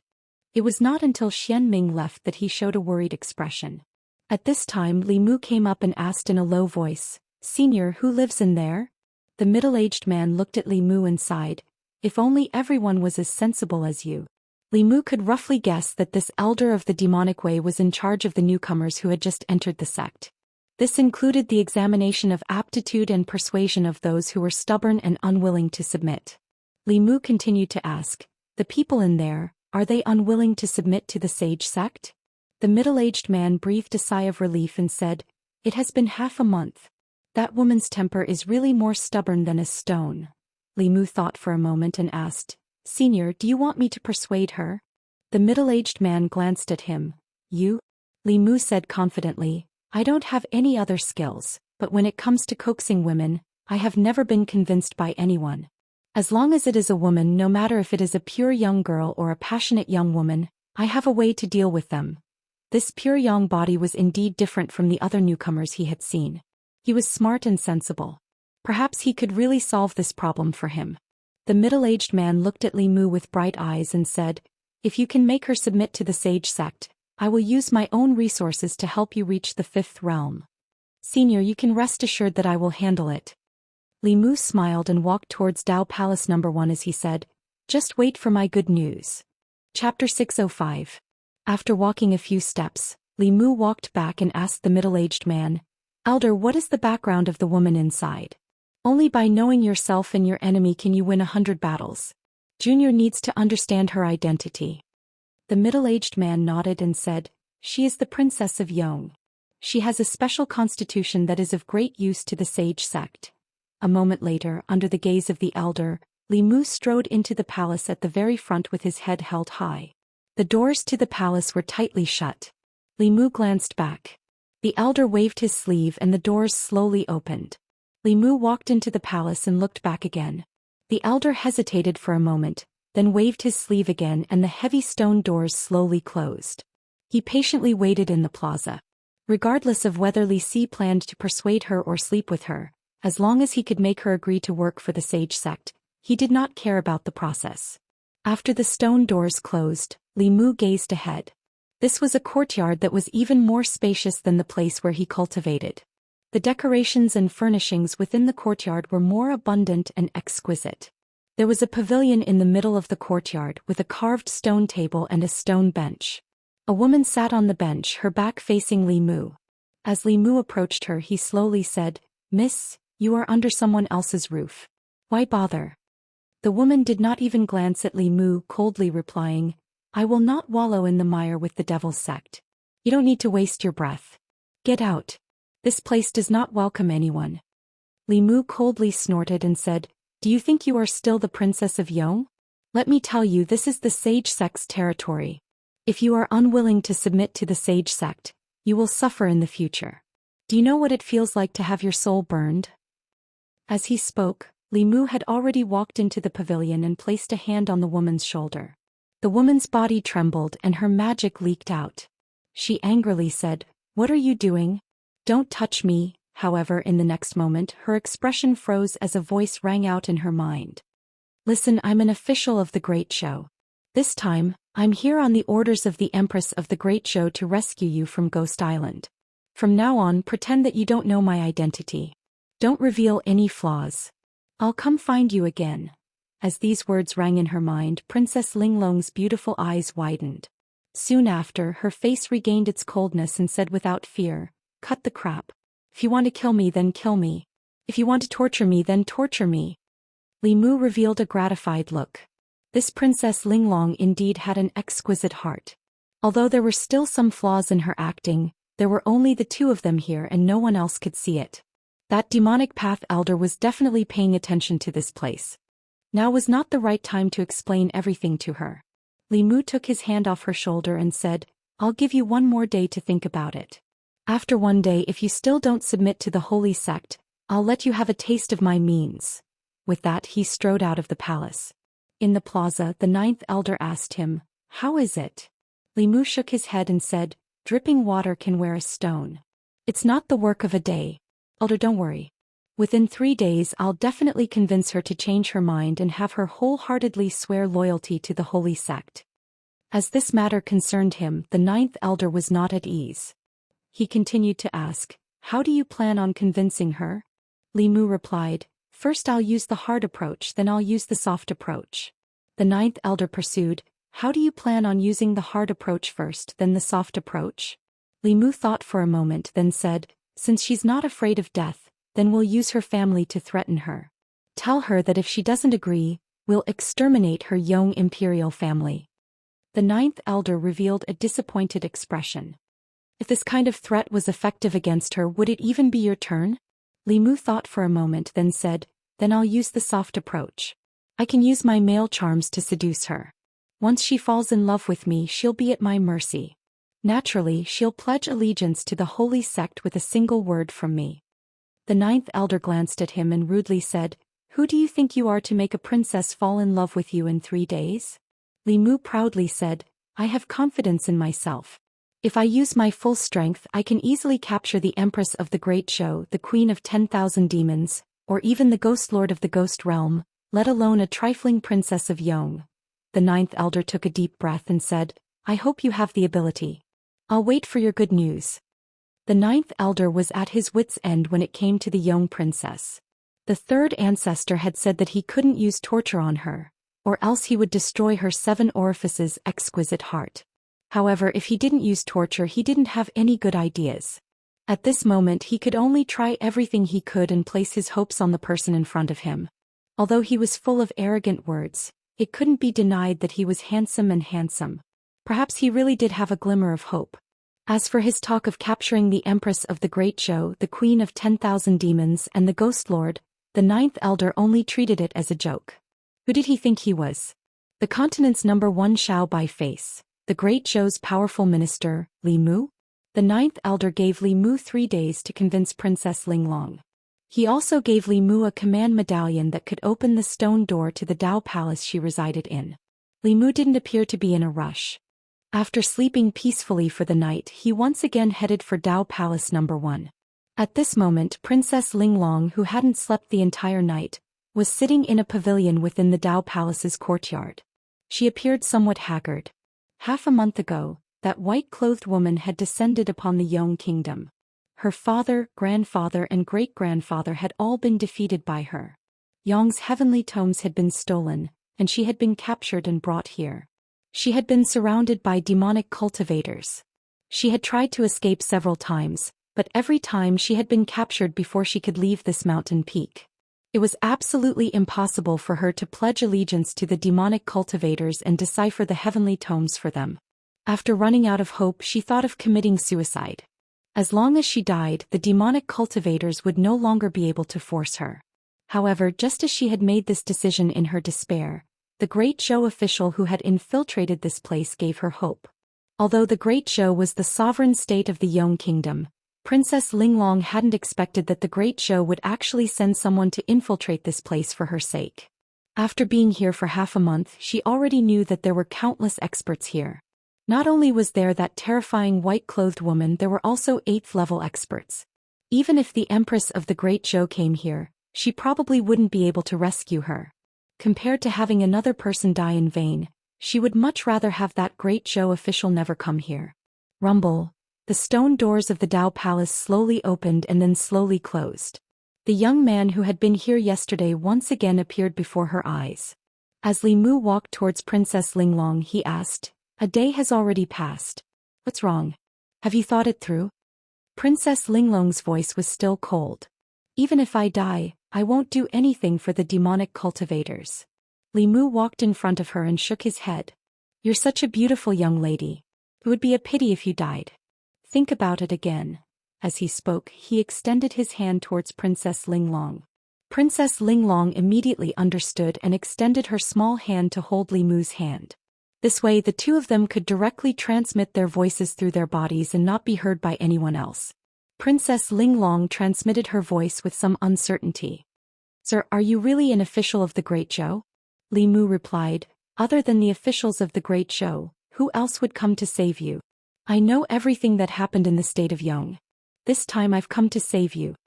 Princess Linglong took a deep breath and continued transmitting her voice. "This place is filled with experts of the demonic cultivators. You can't save me. You'll only throw your life away." This young lady clearly didn't believe in his strength. Li Mu shot a glance at her and asked, "Then I'll leave?" The faint light in Princess Linglong's eyes dimmed. She nodded and said, "You can leave. If you can return alive, Can you make a trip to the state of Yong and tell father and grandfather that Linglong didn't do anything to let them down? Li Mu said indifferently. Since I'm already here, Li Mu, am not someone who gives up halfway. Princess Linglong suddenly raised her head, her eyes radiating light. She said in disbelief, Sir, you are Li Mu, Lord Li? Li Mu looked at her and asked, You know of me? Princess Linglong immediately replied, Of course. Who doesn't know of Lord Li? He helped the Empress pacify the Great Zhou, dealt a heavy blow to the demonic cultivators, established an alliance with the Yao state and the Ghost Realm, and established the peace of the Zhou continent for thousands of years. Many of the officials of the state of Yong view him as a role model. When Princess Linglong spoke of these things, her eyes were filled with light. Li Mu didn't expect that the person he wanted to save would be his own little fangirl. Even though he was thick-skinned, he still felt somewhat embarrassed and said, You flatter me, you flatter me. Princess Linglong's hand, which was holding onto Li Mu, trembled. She nervously asked, Sir, are you really Lord Li? Li Mu nodded and said, Because I had to sneak into the Ghost Island to save you, I changed my appearance. Princess Linglong's face was filled with anticipation. She asked, Lord Li, can I ask you a question? Li Mu knew what she was worried about and said, Don't worry. I said that I would save you, so I will definitely save you. Princess Linglong shook her head and said, I want to ask you, are you and Her Majesty really lovers? Chapter 606. Li Mu thought that Princess Linglong wanted to ask him some questions. He did not expect that she was not only his fan, but also his and the Empress's CP fan. Looking at her expectant eyes, Li Mu nodded and said, Yes. That's great, I knew it. Princess Linglong's eyes lit up and then she asked, Then the rumors say that you and the Queen of Demons. Li Mu coughed and said, That's not a rumor. So, you're really the Empress of the Demon Kingdom? This? Princess Linglong seemed to have confirmed it and continued to ask, Then the Lord of the Ghost Realm must be your lover, right? This was something that even Phantom Princess did not know. Li Mu was shocked. You know this too. Princess Linglong said embarrassedly, It's just my guess. The Great Zhou has never formed an alliance with the Ghost Realm before. This is the first time in history. I think that other than you, no one else has this ability. Coincidentally, you were not in the Immortal's capital at that time, and the Lord of the Ghost Realm was a woman. Hearing Princess Linglong's reasoning, Li Mu was speechless. Finally, he could not help but ask, Even if the Lord of the Ghost Realm is a woman, does that mean that she must be my lover? Princess Linglong stuck out her tongue and said, Didn't I guess it right? Li Mu had to admit that the heart of 7 orifices was indeed the heart of 7 orifices. Her guess was really accurate. This gossip fan of the Yong Kingdom knew him better than he knew himself. Li Mu waved his hand and said, All right, the most important thing now is to get you out of here. Princess Linglong calmed down and asked worriedly, This place is so heavily guarded, and there are experts like the woman in white. How are we going to leave this place? You don't have to worry about that. Since I can come here, I have a way to get you out of here. Li Mu comforted her and then changed the topic saying, But it was not easy for us to sneak into the demonic path. If we just leave like this, it would be a pity. Do you want to do something big with me? Princess Linglong raised her head to look at him and asked, How? A strange smile appeared on Li Mu's face as he sent a message to Princess Linglong. Not long after, Princess Linglong's eyes flashed with a sly light. Li Mu had been looking forward to the Demonic Path High Command for a long time. They wanted the Heavenly Book in Li Mu's hands. How could Li Mu not want theirs? This was a once-in-a-lifetime opportunity. The demonic Dao had collected the Heavenly Book for 10,000 years, and they would definitely not show it to anyone easily, unless this person could help them decipher it. And if they wanted Princess Linglong to decipher the Heavenly Book for them, they would first have to hand it over to her. Handing it over to her was equivalent to handing it over to Li Mu. As long as the Heavenly Book was in Li Mu's hands, it would be impossible for the demon sect to take it back. Li Mu stayed for a while longer before returning to his residence. Not long after, the 9th elder of the demon sect came uninvited. As soon as he entered the courtyard, he asked directly, How was it? Li Mu's face revealed a look of confidence as he said, Although she hasn't done so yet, I think by tomorrow at the latest she will definitely give in. The 9th elder thought for a while and asked, You slept with her? Not yet. Li Mu explained, I only threatened her. If she didn't agree to work for the sage sect, I would sleep with her tomorrow. She would rather die than give in, saying that she would commit suicide if that happened. I said that even if she became a ghost, I could still sleep with her. I would even refine her body into a spiritual corpse so that I could sleep with two of her. She seemed to be a little scared. The ninth elder looked at Li Mu in shock. Even he did not expect that Li Si could be so cruel. After being humiliated in life, there would be no peace after death. Even if he was an elder of the demonic path, he felt that this was too cruel. He looked straight at Li Mu and said meaningfully, "You little brat, you really were born to be a member of the sage sect." Li Mu sighed in his heart. He had no other choice. Princess Linglong was such an unyielding woman.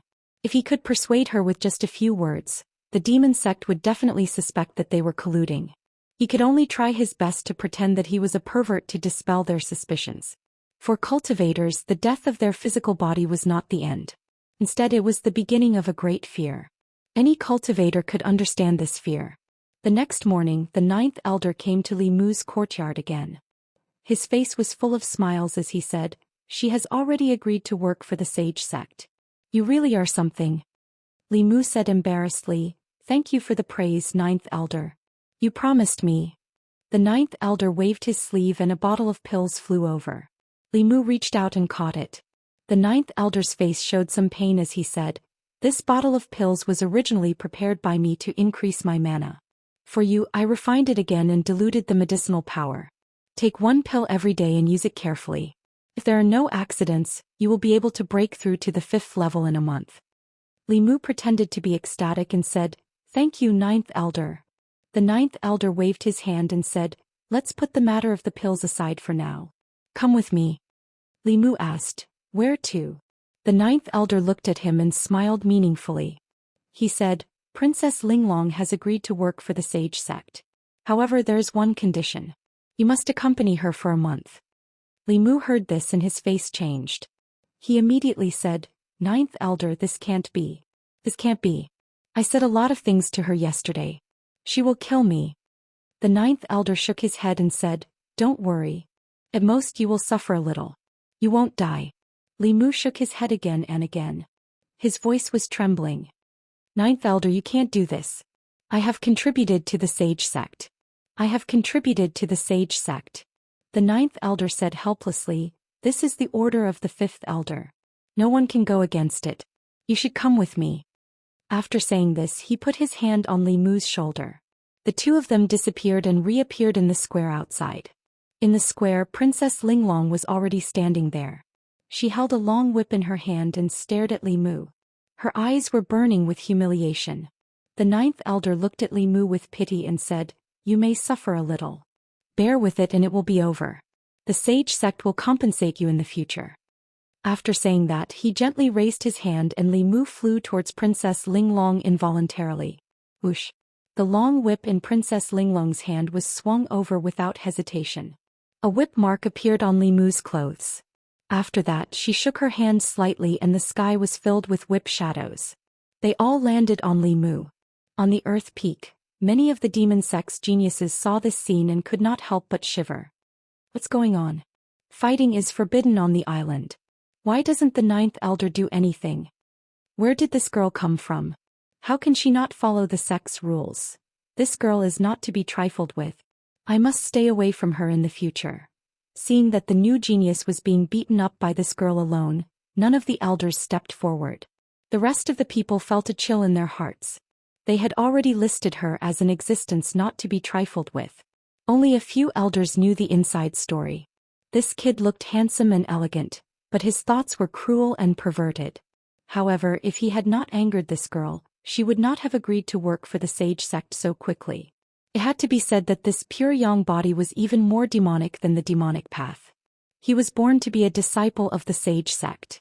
Not long after, the young man was lying on the ground like a pile of mud. Princess Linglong's chest rose and fell for a long time before she gradually calmed down. The hatred in her eyes disappeared a little. She said to the girl in white floating in the air, "Give me the heavenly book." The girl in white waved her hand and a page of the heavenly book flew over slowly and landed in her palm. Princess Linglong asked, "This is only one page?" The girl in white said, We will talk about the rest after you finish deciphering this page. Princess Linglong frowned and said, if I ask you to do only one thing for 24 hours a day, you will also be annoyed. I can only decipher one page of the heavenly book for 4 hours at most. In order to finish it as soon as possible, you better give it all to me.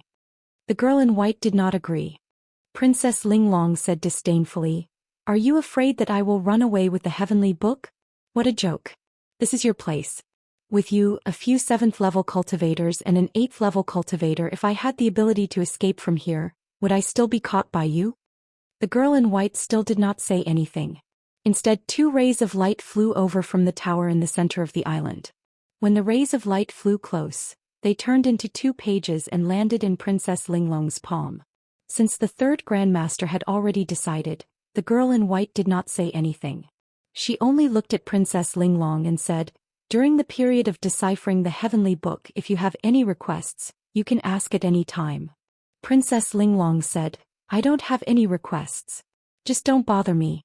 If I am annoyed, I will not be able to decipher the heavenly book. The girl in white said, from now on no one will disturb you. However, every 3 days, you have to engrave the contents of the heavenly book into a jade scroll and send it out. Princess Linglong nodded and did not say anything else. She bent down and grabbed Li Mu by the collar and dragged him into the palace, leaving a clear trail of blood along the way. Seeing this, the group of demonic cultivators could not help but speak. So pitiful. If someone marries such a woman, he will spend the rest of his life in a nightmare. Fortunately, I did not offend her. Boom. When the stone door of the palace closed, everyone's heart tightened. Elder Jiu could not bear it and said to the girl in white, 5th Grandmaster, isn't this unfair to Li Si? Xian Ming's expression was cold as he said, the heavenly book is important. We will compensate him in the future. Chapter 607. The stone door of Princess Linglong's cultivation palace slowly closed. She dragged Li Mu by the collar and walked into the main hall at the back. Then the 2 figures disappeared on the spot. On the ghost island on the high tower, Xian Ming looked at the 3rd ancestor and said, she entered the flask space. The 3rd ancestor said slowly, it's absolutely quiet there. It's good for her to comprehend the heavenly book. Let her be. She can't escape from our hands. Xian Ming nodded and asked, should we inform them to send the rest of the heavenly books? The 3rd ancestor shook his head and said, no need to rush. Let's wait until she finishes deciphering the 3 pages of the heavenly book. Is there any news about Feng Yi? Xian Ming said, the spies of the ghost realm said that Feng Yi has become the subordinate of the ghost lord. The 3rd ancestor thought for a moment and said, that person has the sun shooting bow. We can't blame him. When the time is right, I'll personally go to the ghost realm and help him escape. When the sun shooting bow was mentioned, even the 3rd ancestor of the demonic path showed a trace of fear in his sunken eyes. Even in his 10,000 years of memories, the 3 words, sun shooting bow, were the most terrifying. There was no other. The black dragon Zhou Xian, who was once a nobody, became the nightmare of an entire generation of powerhouses in the continent with this bow. At this moment in Princess Linglong's storage space, she touched Li Mu's body in a panic and said in a trembling voice, Lord Li, are you okay? Did I hit you too hard just now? I should have been gentler. I'm fine. If you didn't hit me hard, they might not have believed you. There was a price to be paid for being a spy. Li Mu knew this better than anyone else. It was easier said than done to dispel the suspicions of these old monsters of the demonic path. Without paying a price, how could he gain their trust? Compared to the 3 pages of the heavenly book, this injury was nothing. After all, it was not like he had never experienced something like this before. Princess Linglong's storage space was not big. It was only the size of a small house. Li Mu could not wait to take the page of the heavenly book from her hand and immersed his divine will into it. This was the first time he had obtained a demonic heavenly book. After the clear heart art dispelled the fog in front of him, Li Mu saw an endless sea. However, this sea was blood-red and countless strange beasts were struggling in the sea of blood. One after another, blood-colored figures hovered above the sea of blood. The seals in their hands were constantly changing, causing the sea of blood to stir up waves, completely devouring the strange beasts within. Above the blood sea there were also some strange beasts with wings on their backs. They let out ear-piercing cries and charged towards the crowd above the blood sea. The crowd frantically attacked this strange beast, but it was to no avail. In the end, countless figures flew out. Their bodies turned into balls of bloody light that wrapped around the strange beast. Then both of them sank into the sea of blood and disappeared without a trace. Li Mu carefully observed the divine arts of those figures and realized that they were very similar to Xuehe's moves. The only difference was that Xuehe used this kind of spell to slaughter the innocent, while the cultivators in the heavenly book didn't hesitate to sacrifice themselves to perish together with the strange beasts. Divine arts were not divided into good and evil. The so-called good and evil referred to the people who used them. This page of the heavenly book recorded a kind of cultivation path that condensed one's own blood essence. The cultivators who cultivated this path used their blood essence as a guide to control the blood essence of others. It was a kind of unorthodox path. The demonic blood sect should have inherited this page of the heavenly book. However, the blood sect was not in the ancestral state. Other than Xuehe, Li Mu almost never met anyone from the blood sect. Li Mu continued to observe the scene in the heavenly book. The blood Dao divine arts were very good at two things. The first was the blood escape technique. By burning part of one's own blood essence, one could obtain unparalleled speed. It was a powerful life-saving technique. The second was the blood explosion technique. By burning all of one's blood essence, one could perish together with the enemy. If the timing was right, one could drag an enemy who was a realm higher than oneself to death with them. Every path of cultivation had its weaknesses and strengths. The weakness of the blood Dao divine arts was that using spells would consume one's blood essence. However, the advantage was also obvious. Every opponent of the blood Dao divine arts had to be careful in the process of battle to prevent the blood Dao divine arts cultivator from perishing together with them. In the heavenly book there were too many strange beasts and they were too powerful. These blood Dao divine arts cultivators all chose to use the blood explosion technique to perish together with them. Many years ago, the ancient blood Dao divine arts cultivators fought with the strange beasts to the death. Now the inheritors of the blood Dao divine arts were endangering the continent. If these ancestors knew about this, how would they feel? When Li Mu sat cross-legged on the ground to comprehend the heavenly book, Princess Linglong squatted beside him. She took out a handkerchief from her bosom and wanted to wipe the blood on him. However, she was worried that if she went out, she would arouse suspicion. So she stretched out her hand several times before finally retracting it. After an unknown period of time, Li Mu slowly opened his eyes. Princess Linglong curiously asked, "Lord Li, do you also possess the heart of 7 orifices?" Li Mu did not deny it. Looking at Princess Linglong's face, he suddenly asked, "Have we met before?" Princess Linglong repeatedly waved her hands. No. I have never left the Yong Kingdom before. How could you possibly have seen me before?" Li Mu did not ask any further. Waving his hand, he said, "You are a princess. There is no need to address me so respectfully." A princess of the Yong Kingdom was still a princess. Li Mu was a subject of the Great Zhou. According to etiquette, unless he became the true empress, her status was still higher. Princess Linglong thought for a moment before gathering her courage. "You should be older than me. Can I call you Big Brother Li?" At this moment, Li Mu felt an inexplicable sense of guilt. What sisters did he have around him? In the end, they all became lovers. The empress had already made him write a small notebook. Li Mu did not dare to casually acknowledge any sisters. At this moment, Princess Linglong continued, "Big Brother Li, can I? I like you and Her Majesty the Empress the most." Since the CP fan had already said so, Li Mu had no reason to refuse. If the Empress knew that the two of them had such a CP fan, she would probably be very happy. Li Mu shrugged his shoulders and said, "If you want to call me that, then call me that." Princess Linglong immediately laughed. Grabbing Li Mu's arm, she said, "Big Brother Li, I really did not expect that you would come to save me. Before you came, I was already prepared to commit suicide." Princess Linglong's age was about the same as Xiaobai and Wanwan. Li Mu treated her like how he treated Xiaobai normally. He gently patted her head and said, "Don't worry. Wait for another month and I will bring you away." Li Mu handed the Blood Dao Heavenly Book to her and said, "This page of the Heavenly Book. You can comprehend some of the less powerful abilities. When the time comes, you can deal with them." The demonic Dao was also cautious. They wanted her to give feedback every 3 days. It was obviously impossible for her to not give anything after 3 days. Li Mu used Blood River's memories to filter out some of the things that the demonic Dao had already comprehended. At that time they would not be able to say anything. After that, Li Mu picked up another page of the Heavenly Book. After his divine will entered the Heavenly Book, Li Mu realized that the contents of the Heavenly Book were not unfamiliar to him. This page of the Heavenly Book recorded the corpse cultivation Dao, which was the Dao that Xianming cultivated. At the same time, the corpse sex orthodoxy was passed down from this page of the Heavenly Book. In ancient times, as long as it was in existence with self-awareness, it had its own Dao of cultivation. The corpse Dao was on par with the ghost Dao, the demonic Dao, and the human Dao. It was a supreme great Dao that could nurture a ninth realm expert.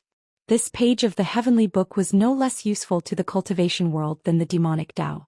The ghost Dao Heavenly Book was even more valuable than the Heavenly Books of the 6 sections. For thousands of years, these Heavenly Books were controlled by the demonic Dao. As a result, most of the corpse cultivators and blood cultivators came from the demonic Dao. This caused the originally undifferentiated Dao to become the demonic Dao in people's hearts. The contents of the corpse Dao Heavenly Book were not much different from the rest of the Heavenly Books. Through the contents of the Heavenly Book, Li Mu already knew that during the era of the giant beasts, there was no distinction between the demonic Dao and the righteous Dao. Whether it was the corpse Dao, the ghost Dao, the demonic Dao, or the human Dao experts, they were all fighting hard against the mutated beast. After the extinction of the mutated beasts, the living beings on the continent began to fight amongst themselves. The human Dao gradually evolved into the Buddhist Dao, the Daoist Dao, and the 100 schools of thought, which opposed the demonic Dao and the ghost Dao. The corpse Dao, the blood Dao, and a portion of the ghost Dao became the demonic Dao. Today, Li Mu unified the 4 Buddhist sects, the 5 Daoist sects, the demonic Dao, and the ghost Dao. If he had 1 or 2 more 8th realm experts, he would be able to suppress the Xuanzong sect and fight against the demonic Dao. Not long after, Li Mu put down this page of the Heavenly Book. When he turned to look at Princess Linglong, he saw that she was holding the last page of the Heavenly Book. Her face was red and he wondered what she had seen. Li Mu patted her shoulder gently. She seemed to be frightened and hurriedly threw the Heavenly Book in her hand to the ground. Li Mu picked it up and immersed his consciousness into it. After a while, his old face was a little red and he immediately withdrew his consciousness. Part of the content of this page of the Heavenly Book was about the Dao of dual cultivation between a man and a woman. The Hehuan sect of the demonic Dao probably originated from this. If the Dao of dual cultivation were to be shown in an image, the visual impact would be quite big. Ordinary innocent girls would find it hard to control themselves.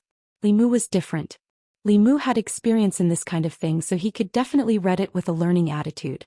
Princess Linglong sat cross-legged in front of Li Mu.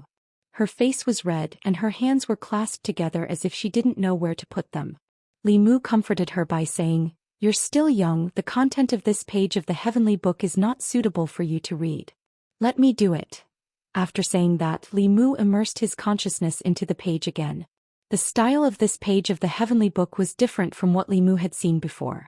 Ordinary people who didn't have any experience or whose temperament was not enough would often find it hard to control themselves. Li Mu looked at it with a learning attitude for a while, and soon discovered that this page of the Heavenly Book didn't only contain the Dao of dual cultivation. Other than that, it also contained part of the array, illusion, charm, and various other mystiques. Among them, there was a mysterious array that Li Mu had never seen before that caught his attention. A few key positions of this array were filled with huge supreme-grade spiritual jades. A few extremely old men who looked like they could die at any time sat cross-legged in the array. With the activation of the array, those supreme-grade spiritual jades instantly turned into dust. At the same time, above the array, a black whirlpool appeared. As the whirlpool continued to spin, the wrinkles on the foreheads of the few old men in the array began to reduce rapidly. The dark spots on their faces gradually disappeared, and their snow-white hair began to return to black from the roots. Chapter 608. Seeing this scene, Li Mu's eyes suddenly narrowed. This was a lifespan extension method. The appearance of these old men was very similar to the Tianjizi that Li Mu had seen before. This was a sign that their lifespan was nearing its end and they were about to die. But through this formation they seemed to have regained some of their lost lifespan. This was the lifespan extension method that Li Mu had been longing for a long time. The lifespan extension method of the demonic path was hidden in this page of the Heavenly Book.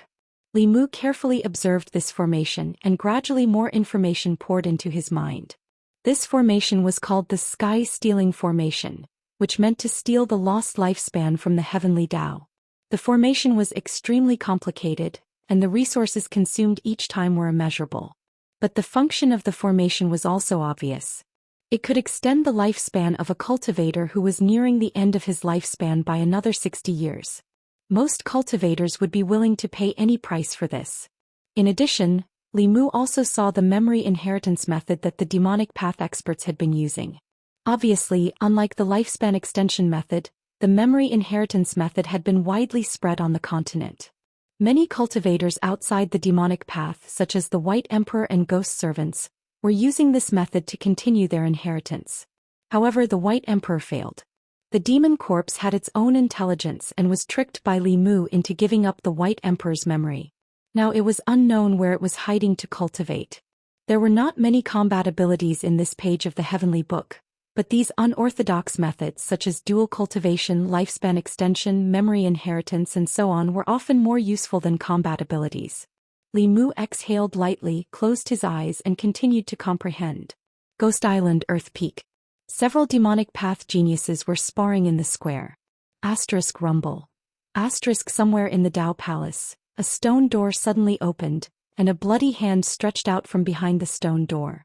A young man covered in blood slowly crawled out, but he only crawled out half of his body before he was dragged back by the people behind the door.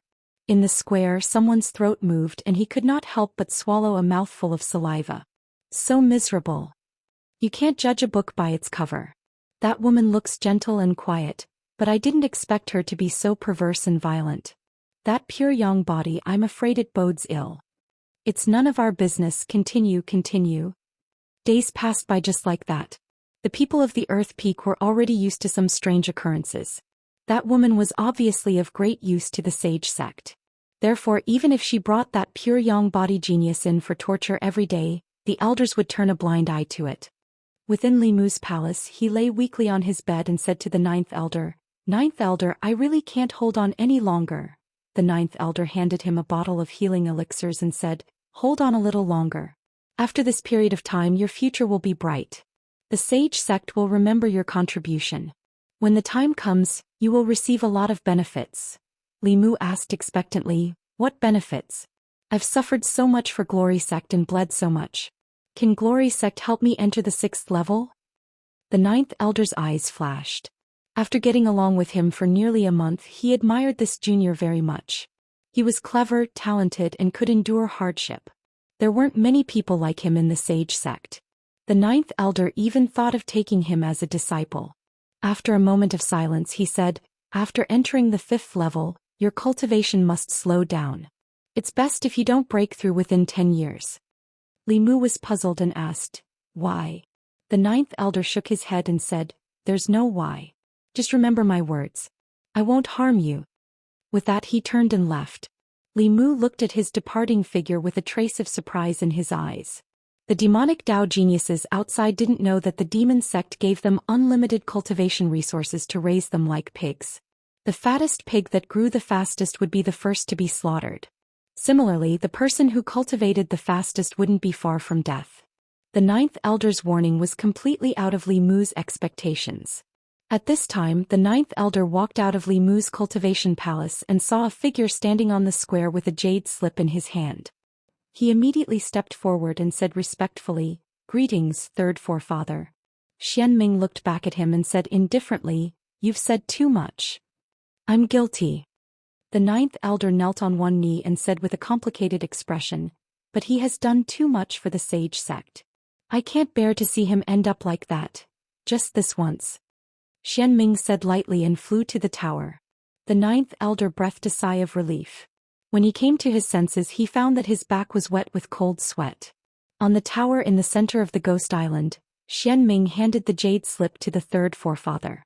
After a moment, the third forefather nodded and said, "Although most of them were comprehended by the predecessors, it also means that she didn't play any tricks.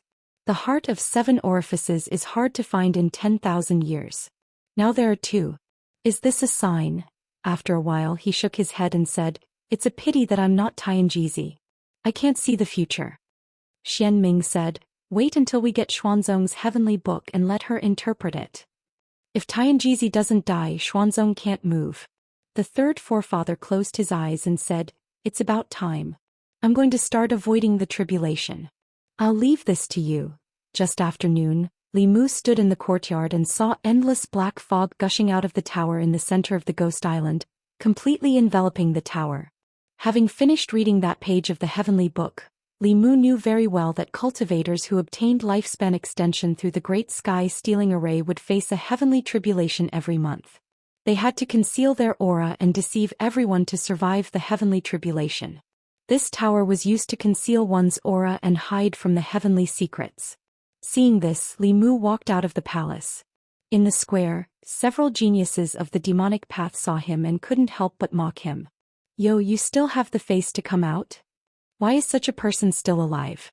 If I were you, I'd rather die. In the past month, they had seen Li Mu being tortured every day. At first they sympathized with him, but later they despised him. The existence of such a person was an insult to geniuses like them, and also an insult to men. In the face of everyone's mockery, the ninth elder's face darkened. He said, shut up all of you. Before he could finish his sentence, a figure suddenly flew out from the Dao Palace at the very front. It was Princess Linglong. The long whip in her hand lashed out at the three people who had mocked her just now. She said coldly, how dare you scold my people? The three of them were at the 5th level of cultivation, similar to Princess Linglong. They easily dodged her whip. Princess Linglong looked at the ninth elder and frowned. Let them stand there and don't move. The ninth elder hesitated. This, Princess Linglong snorted. I'll return the heavenly book to you. I won't read it. The Glory sect had spent a lot of effort, and Li Si had shed a lot of blood and suffered a lot to convince this lady. If she went back on her words, no one present would be able to escape punishment. The ninth elder's face changed. He pointed at the three people and said, you guys come here and don't move. The ninth elder said. Although the three of them looked sullen, they still stood there obediently. Princess Linglong waved the whip in her hand for a while, and it did not take long for them to become as pitiful as Li Mu. Princess Linglong seemed to be tired. She put away her whip and pulled Li Mu's collar. Come with me. Seeing Li Mu being dragged into the Holy Ji Palace, the ninth elder had a puzzled look on his face. He muttered, have they developed feelings for each other? He just couldn't figure out what was going on with the youngsters no matter how hard he tried. He tossed 3 medicinal pills to the 3 people who had looks of grief and indignation on their faces and said indifferently, idiots, what do you mean by that expression? I'm saving you. If you anger her, the 3rd ancestor and 5th ancestor will blame you. None of you will be able to escape. The 3 people trembled. At this moment, not only did they raise their guard against the lady, but they also placed Li Si in the list of people not to be trifled with. At this moment in the Daoist palace, Li Mu held Princess Linglong's hand and transmitted his voice to her. You were too impulsive just now. Princess Linglong was still angry. I just didn't want them to scold you like that. Li Mu didn't expect that in his lifetime he would have a fan who would blindly defend him. He could only comfort her. It's all an act anyway. We'll be leaving soon. I'm afraid Yong is no longer suitable for you. When the time comes, you can come with me to Shindu. Hey. I can even see Her Majesty in Shindu. Princess Linglong said happily. Then she realized something and her face turned pale. What's wrong? Li Mu asked, puzzled. Princess Linglong raised her head and looked at him worriedly. It's over, it's over. Big brother Li, I've been too harsh on you these days. If Her Majesty knows, she won't be angry, right? Chapter 609. Li Mu thought for a while and said to Princess Linglong, it's better not to tell her about these things. It was nothing for a man to suffer a little outside. He was not afraid of the Empress being angry, but he did not want her to feel sorry for him. He looked at Princess Linglong again and asked, are you ready? Princess Linglong nodded her head. Li Mu let go of her hand and the sun-shooting bow appeared in his hand. At the same time, an illusory shadow appeared in the cave. This was a doppelganger that Li Mu had created in a month. This doppelganger contained his full power. The doppelganger walked into Li Mu's body, and Li Mu shot the bow into the sky. After a flash of light, the earth peak flashed and a transparent shield collapsed. Li Mu held Princess Linglong's hand and immediately used shrinking distance. The two of them appeared 100 miles away from the demonic island. Almost at the same time when the sun-shooting bow shattered the protective array, Xianming, who was cultivating in the tower in the middle of the island, suddenly raised her head. Her cold and emotionless face revealed a rare look of shock. She blurted out, "This is the aura of the sun-shooting bow." Then her body moved out of the tower. At the same time she felt a spatial fluctuation coming from one of the palaces on the Earth Peak. Xianming scanned with her spiritual will, but she did not find Princess Linglong. The aura of the pure yang body had also completely disappeared. Li Mu. She immediately realized something, and a shocking roar reverberated throughout the demonic island. Spots of white light emitted from Xianming's body, and in the next moment she disappeared into thin air, leaving only a name reverberating on the demonic island. What happened? It sounded like the voice of the fifth forefather. Who angered the fifth forefather? Li Mu. Did this person do something again? Only after Xianming left did the experts on the demonic island react. They all flew into the sky with a confused look, not knowing what had happened. At this moment, 100 miles away from the demonic island, two figures appeared from the void. Princess Linglong's pretty face was filled with astonishment. Just a moment ago they were still in the lair of diabolism. In the next moment they were above the sea and they could no longer see the ghostly island. This kind of long-distance teleportation was something that even transcendence experts couldn't master. Before she could come back to her senses, a white line suddenly appeared on the surface of the sea in the distance, and it was approaching them at an extremely fast speed. Princess Linglong asked curiously, "What is that white line?" Li Mu was alarmed and immediately said, "Leave quickly." That was not a white line. It was steam rising from the boiling sea. Xianming had caught up. As expected of the 5 ancestors of the demonic Dao, an old monster from 10,000 years ago. Even though Li Mu had taken the initiative, she could still catch up so quickly. Li Mu held Princess Linglong's hand and disappeared again. After 3 breaths, Xianming appeared at their previous location. Her face was cold as she continued to chase to the west. She said coldly, "Let's see how many times you can move." After teleporting out of the void once again, Li Mu's magic power had already been depleted by a small half. Although the shrinking ground was extremely fast, it also consumed a lot of spiritual power. Usually he would recover his spiritual power as he hurried along. In this situation he obviously didn't have the time to recover his spiritual power. As soon as the two of them appeared, the white line appeared on the surface of the sea again. Li Mu continued to move. This time he and Princess Linglong appeared on a small island. Floating above the island, Li Mu didn't run away again. Instead he quietly waited for Xianming's arrival. After a few breaths, the white line on the surface of the sea swept over, and the figure of a woman in white walked out. She was about 100 feet away from Li Mu. However, she didn't attack Li Mu. Instead she looked down at the sea below and said coldly, "Come out." A shadow flew out from the sea and turned into an old man. He cupped his hands at Xianming and said, "Greetings, Lord Xianming." Looking at the old man in front of her, Xianming's expression became dignified. She said coldly, "Ghost servant, you dare to stop me?" When she was at her peak, even the ghost lord was afraid of her. She didn't care about a mere ghost servant. However, in this life she hadn't cultivated to the peak. The ghost servant in front of her had the strength to fight with her. The ghost servant just looked at her calmly and said, "I have to obey the master's order. Lord Xianming, please don't blame me." "Then let's die together with them." Xianming's expression was cold. The sea below also froze instantly.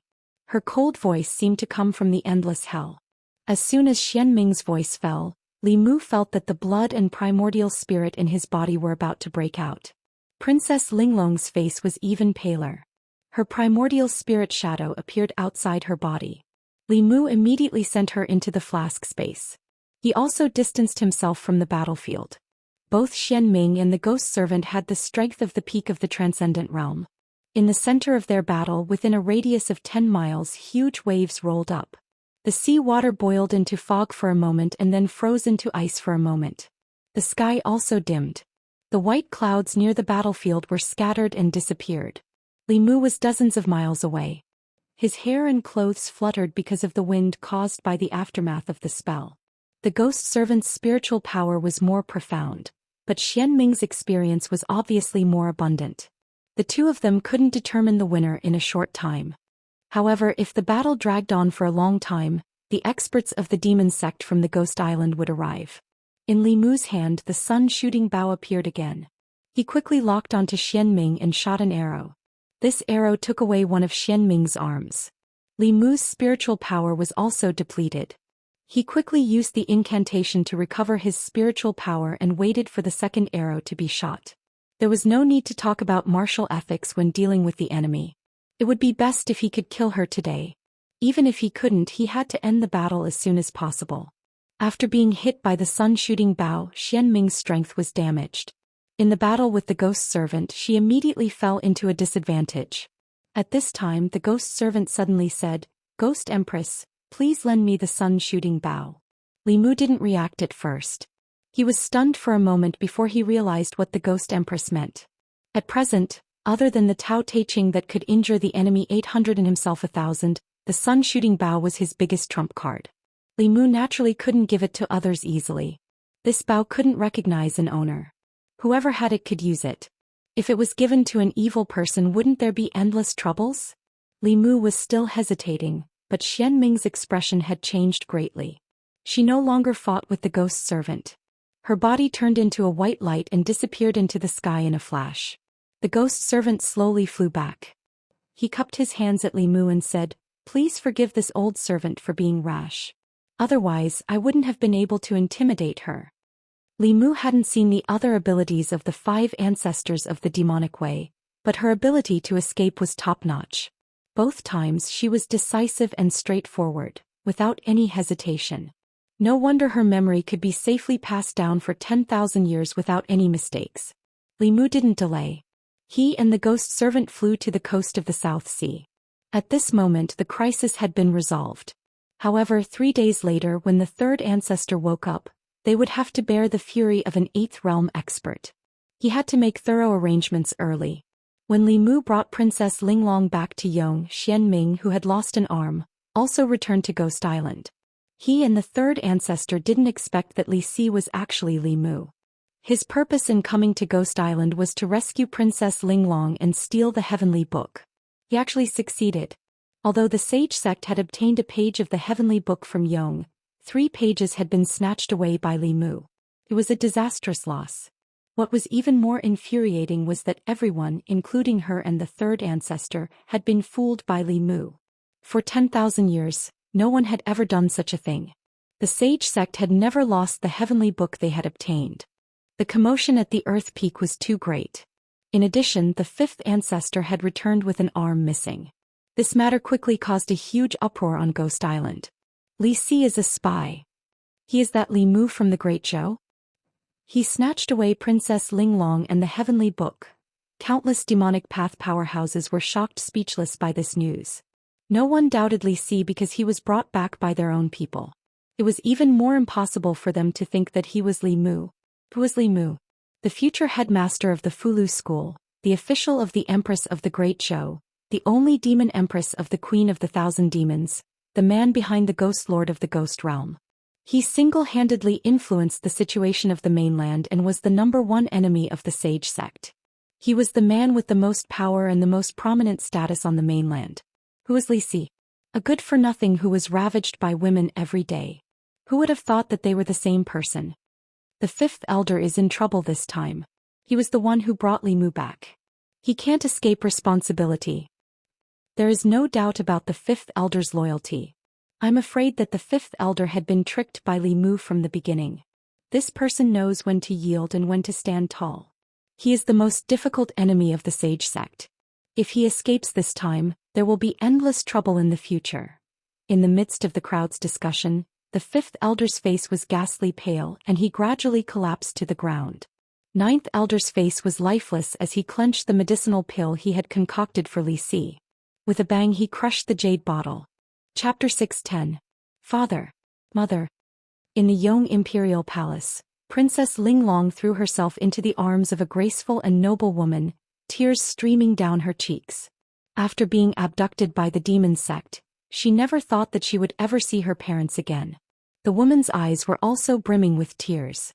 Holding her daughter's face, she asked with concern, "My poor daughter. You must have suffered a lot."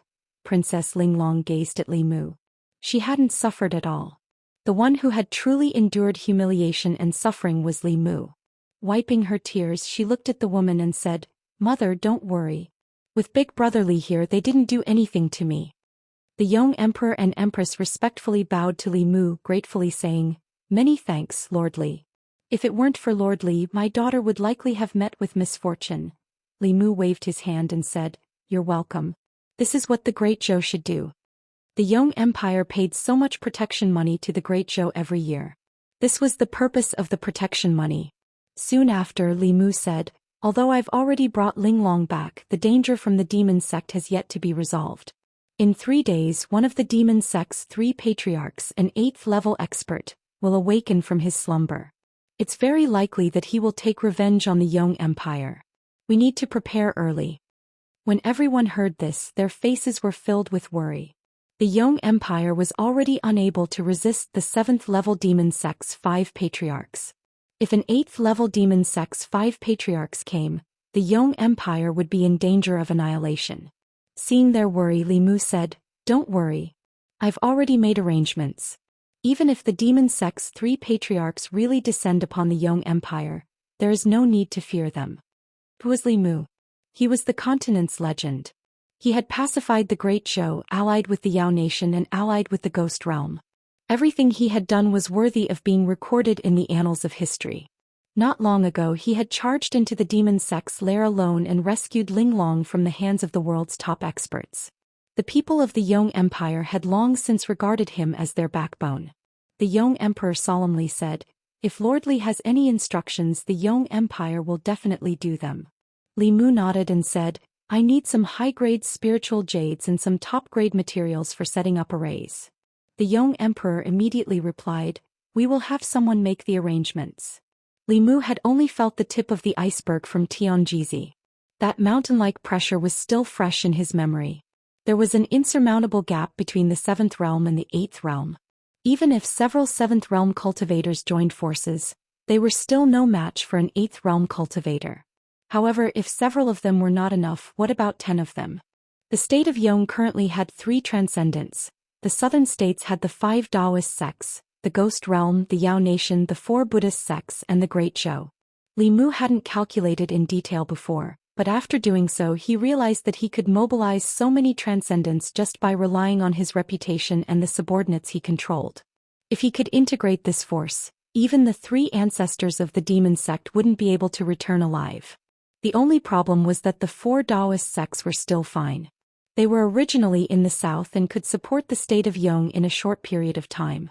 However, the Great Zhou, the Fulu School, the Yao Nation, and the Ghost Realm were too far away from the state of Yong and couldn't provide timely assistance. Unless he could gather them together in an extremely short period of time. Coincidentally, the Heavenly Tomes of the Spirit Array sect recorded an ultra-long-distance teleportation array.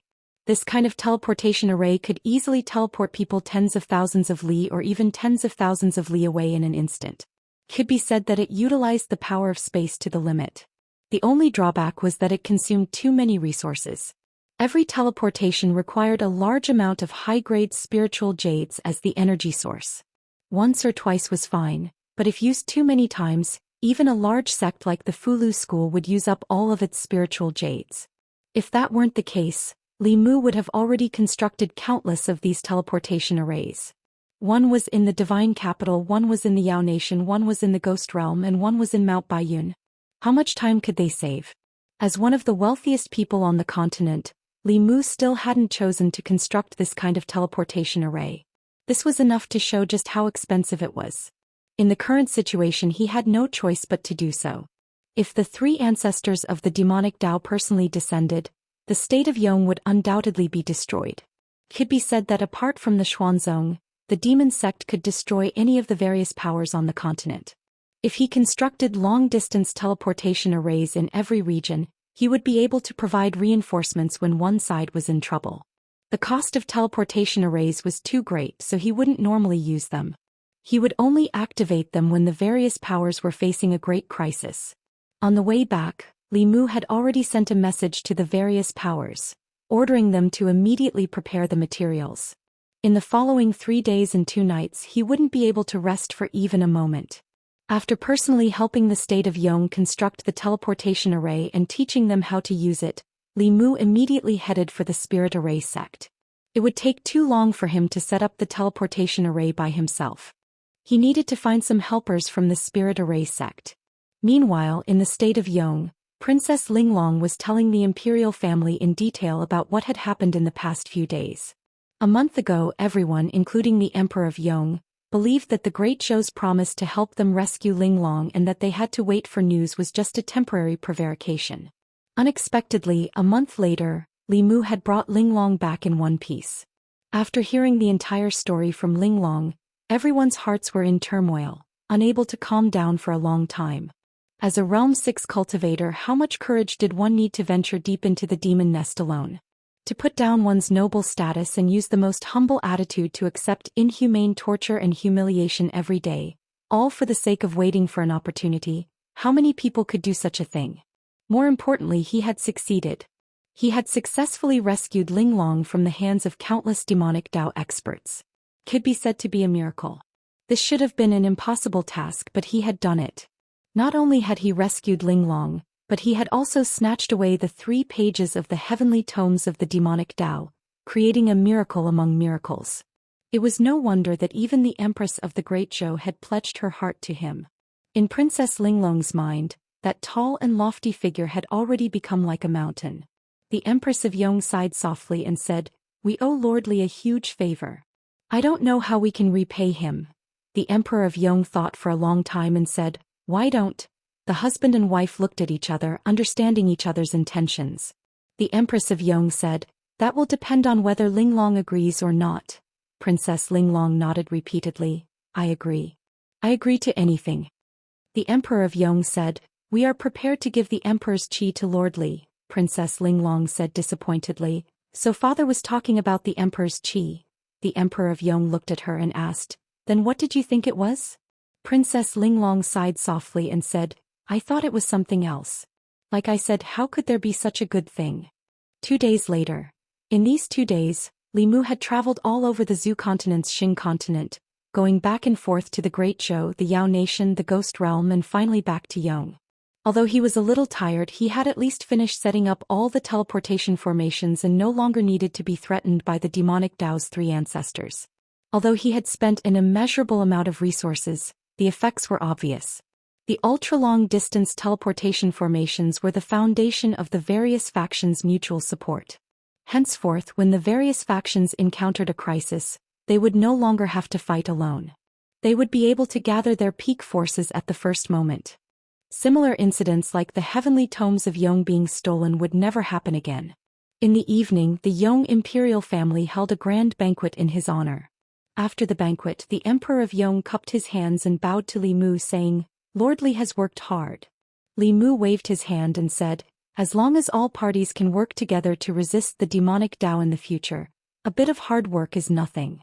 The Emperor of Yong continued, "Lord Li has done a great favor for Yong. We have discussed it with our fellow clansmen and wish to give Lord Li a gift. Please accept it." Li Mu waved his hand again and said, "Yong has paid tribute to Great Zhou and Great Zhou has protected you. This official does not need any gifts." The Emperor of Yong persisted, "If it weren't for Lord Li, Yong would have faced destruction. As the Emperor, we ought to thank Lord Li heavily. As her father, Lord Li has saved my daughter. Please give me a chance to repay you." Since the Emperor of Yong was so insistent, Li Mu found it difficult to refuse. He said, "Since that is the case, I will accept deferentially." The Emperor of Yong revealed a smile and said, "We have discussed it with the madam and have decided to give Linglong." Li Mu's complexion changed greatly and he hastily said, "You can't. You absolutely can't. One didn't necessarily need to repay a life-saving favor with one's body. Xiaobai was still lining up, so how could Linglong have a turn? Moreover, her name wasn't in the Empress booklet." The Emperor of Yong simply didn't know that he was biting the hand that fed him. At this moment, the Emperor of Yong continued, "I will give Linglong's strand of imperial qi to Lord Li. Please accept it."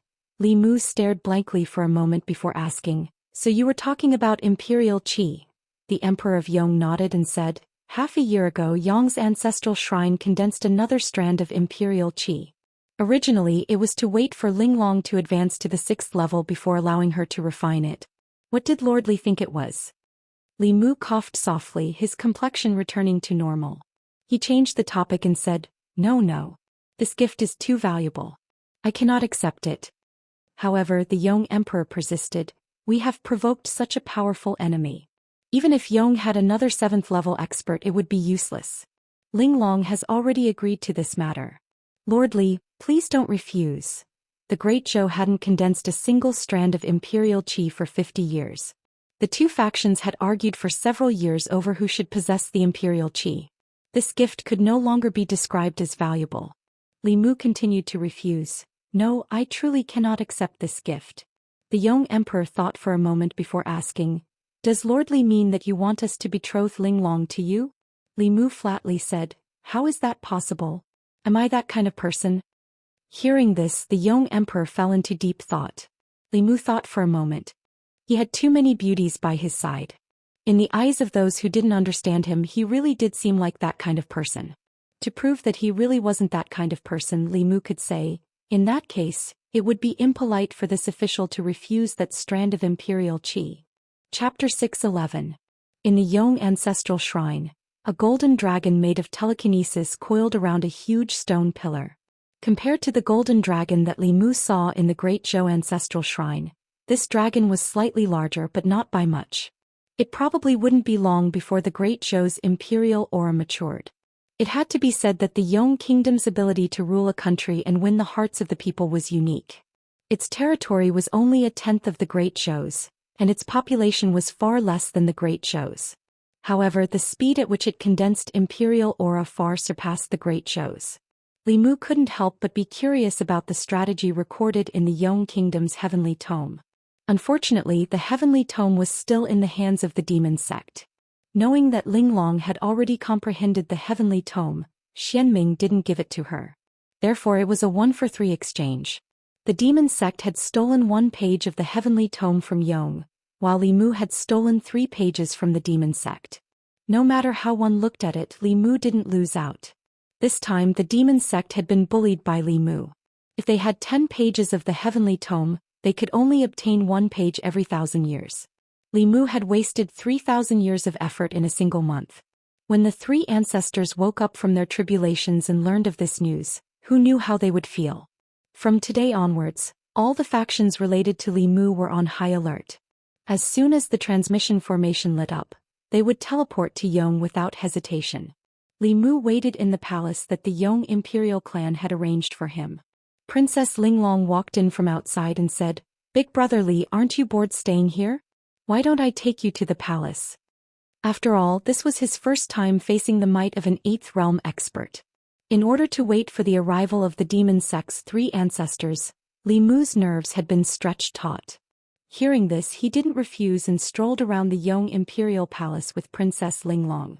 The two strolled around the imperial gardens before arriving at the front hall of the imperial palace.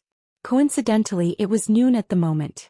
The officials of the various yamen left the yamen and headed to the food and beverage department for lunch. When they saw the two of them, they all stopped in their tracks and bowed. Greetings, Princess Linglong. Princess Linglong smiled and said, Thank you all for your hard work. Please go and have your meal. The officials cupped their hands and took their leave. One of them walked a few steps and looked back at Li Mu. After a moment of confusion, he suddenly exclaimed, Could this be Lord Li Mu? As soon as he said this, all the officials turned their heads and immediately caused a commotion. What? Lord Li, where is Lord Li? I've heard that Lord Li rescued the princess from the demon sect and is currently in our Yong. Could this person be? Facing the excited Yong officials, Li Mu cupped his fists and said, Nice to meet you, nice to meet you. As soon as Li Mu's voice fell, the atmosphere in the field immediately boiled. I've long heard of Lord Li's great name. Today I finally have the fortune to meet you. Lord Li, can you tell us in detail how you allied with the Demon Kingdom and the Ghost Realm? For thousands of years, only you have accomplished such a magnificent feat for the human race. I'm more interested in how Lord Li rescued Princess Linglong. This is like pulling a tooth from the tiger's mouth. It can be called a miracle. Li Mu was escorted to the food and beverage department by the enthusiastic Yong officials and had lunch with them. The imperial kitchen of Yong was not solely responsible for cooking for the imperial family. It was also responsible for the 3 meals a day for the officials. The Yong court had even established a food and beverage department for this purpose. The food and beverage department had famous chefs from all over the country who specialized in the local cuisines of each region. This allowed the officials, regardless of where they came from, to eat their own local cuisine in the palace. With regards to this point, Li Mu planned to imitate the Yong court when he returned.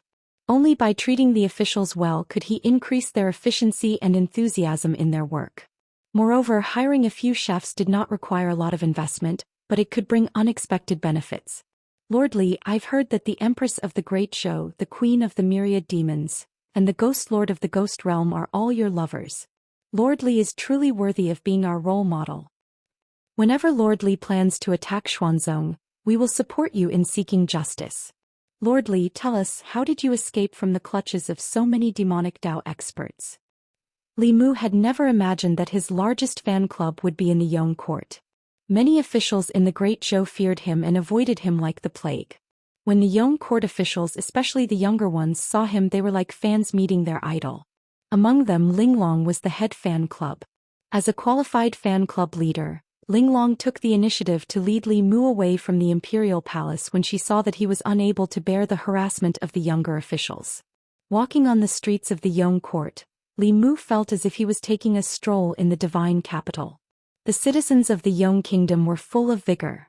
Unlike the people Li Mu saw when he first came to Chengdu, most of them were lifeless, like walking corpses. The citizens of the Yong kingdom naturally had a lot of telekinesis. On the streets of the Yong court, children played with each other, cheerful laughter filling the air. As the elderly walked through the streets, people took the initiative to support them. Li Mu even saw nursing homes and orphanages. Linglong told him that the court would take care of the elderly and children who had lost their families. The money and resources needed to settle them would come from the national treasury. Coupled with donations from the outside world, there would not be a situation where the elderly and children were left without a home. In addition, the court would allocate funds every year for the impoverished commoners who found it difficult to continue living, providing them with the bare minimum of living expenses. In the Yong court, if the commoners fell ill, they would not have to spend too much. The court would cover the majority of their medical expenses. Li Mu's various experiences in the state of Yong made him realize that he and the Empress had done many important things over the years, but they had neglected these trivial matters. These were the matters closest to the lives of the common people and were also the matters that the common people were most concerned about. It was no wonder that the people of the Yong court were so united. People did not only care about their relatives but also their children. The elderly had their parents, the strong had their uses, and the young had their strengths. The poor, widowed, lonely, alone, disabled, and ill were all taken care of. While most of the countries on the continent were still in the feudal era, the Yong court was already moving towards a harmonious society. After thinking it over, Li Mu asked, "Therefore, the trade between the Yong court and the Great Zhou court is actually for the sake of the commoners. Is this the way of governing a country described in the heavenly book?" Linglong nodded. 800 years ago, the old ancestor obtained a page of the heavenly book by chance and slowly comprehended these ways of governing a country. Only then did the Yong court its current state. A single page of the heavenly book was enough to pass down a top-notch sect. The Yong court had 3 transcendents and several Zhou Xian experts. In fact, they were not inferior to the Daoist sections. It was not an exaggeration to view them as a sect disguised as a government.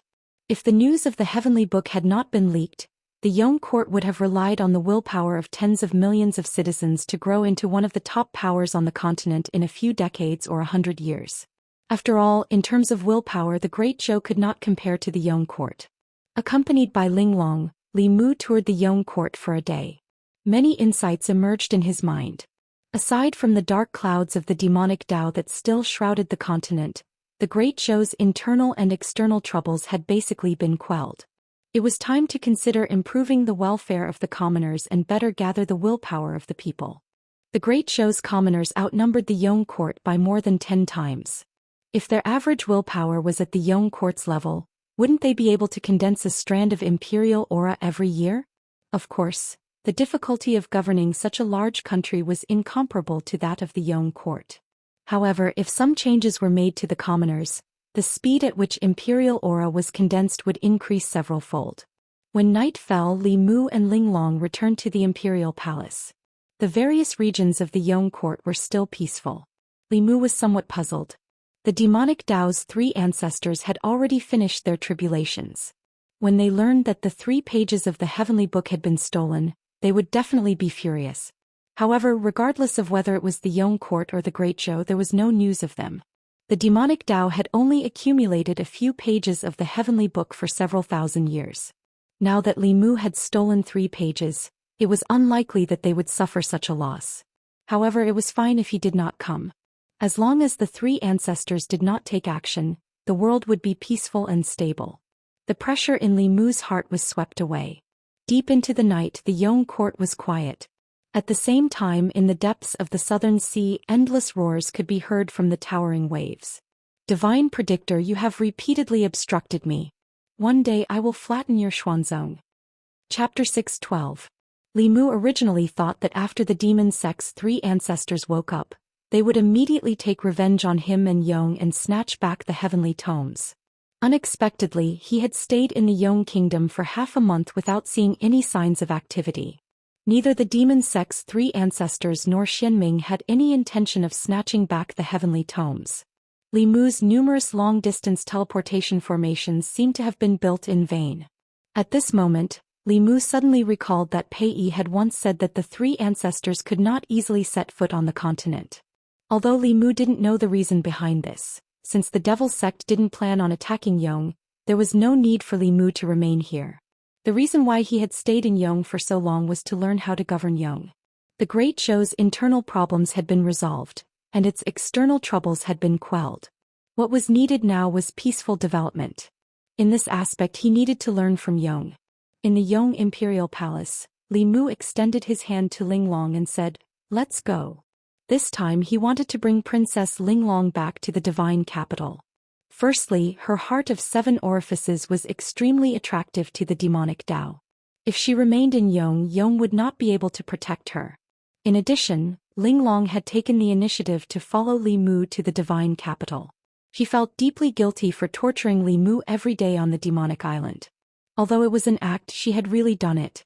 She had taken the initiative to follow Li Mu to atone for her sins. Li Mu had emphasized to her many times that it was only a temporary measure in times of danger. However, Princess Linglong seemed to have accepted this stubbornly. Since he was going to take her with him anyway, Li Mu let her be. Aside from protecting her, Li Mu actually had a small selfish motive. Although the heavenly tomes of Yong had been snatched away by the demonic Dao, Linglong was a walking heavenly tomes. If he brought her to the divine capital and had her help the Great Zhou implement a series of reforms, wouldn't he and the Empress be liberated? As the group watched the 2 disappear, the Yong Emperor suddenly realized something and muttered, "Oh no, we fell into a trap." Great Zhou Shen Du. According to past practice, whenever Lord Li Mu disappeared for a period of time, it meant that he was planning something big. The Great Zhou, the Yao Nation and the Ghost Realm had formed an alliance during his absence. This time, news of Lord Li barging into the demon sect's lair alone and rescuing Princess Linglong from Yong under the noses of many demon sect experts spread from Yong to Shendu. Even if the people were already used to his actions, they still couldn't help but sigh in their hearts when they heard about this. Lord Li was forever a god. Ever since he stepped into the divine capital, all the things he did were things that others couldn't do, things that others didn't dare to do, and things that others didn't even dare to do. Even the people he chose to date were like this. In the entire Great Zhou, he was probably the only one who dared to flirt with the Empress. At this moment, in the Chang'e Palace, Li Mu was preparing to report to the Empress. Zhou Yi sensed that Li Mu had returned and was originally overjoyed. However, in the next moment he sensed the aura of an unfamiliar woman beside him. Seeing Li Mu and a young woman walk in, the Empress only shot him a glance and didn't say anything. Li Mu understood the Empress so well that he knew what she was thinking with just a glance. Unhurriedly he introduced, "Your Majesty, this is Princess Linglong of Yong. She possesses the heart of 7 orifices and is one of the important targets of the demon sect.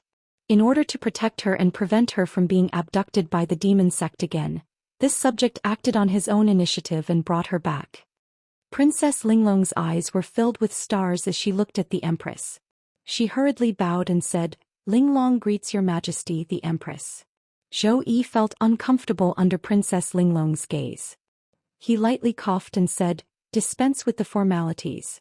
Ali, arrange a palace for Princess Linglong to live in." According to etiquette, the envoys or nobles of other countries should be placed in the Chamberlain of Dependencies. They had never been placed in the palace. Li Mu opened his mouth and said, "Your Majesty, isn't it a little inappropriate to have Linglong live in the palace?" Zhou Yi indifferently glanced at him and asked, "Then where do you think is appropriate for her to live? The Li residence?"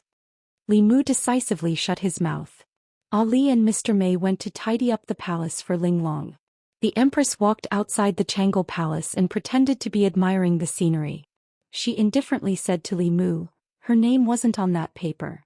Li Mu helplessly said, "Your Majesty, what are you thinking? I only brought her back to protect her. At the same time, I also want her to help the Great Zhou implement some reforms that affect the people's lives. Also, she is an admirer of your Majesty."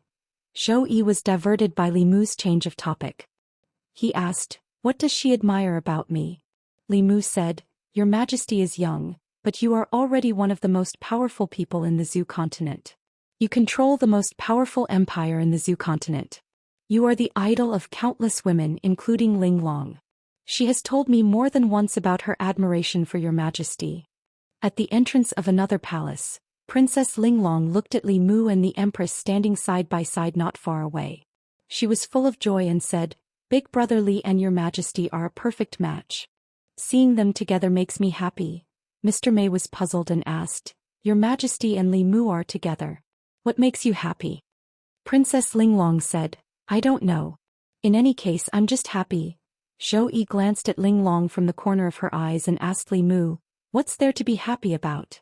Li Mu explained, "Your Majesty might not understand, but when she admires the two of us at the same time, she would very much want to see us together. Aren't the people of the divine capital like this? Your Majesty also knows the people's cries for us." Zhou Yi understood Li Mu's explanation. Countless people of the divine capital hoped that she would make Li Mu empress.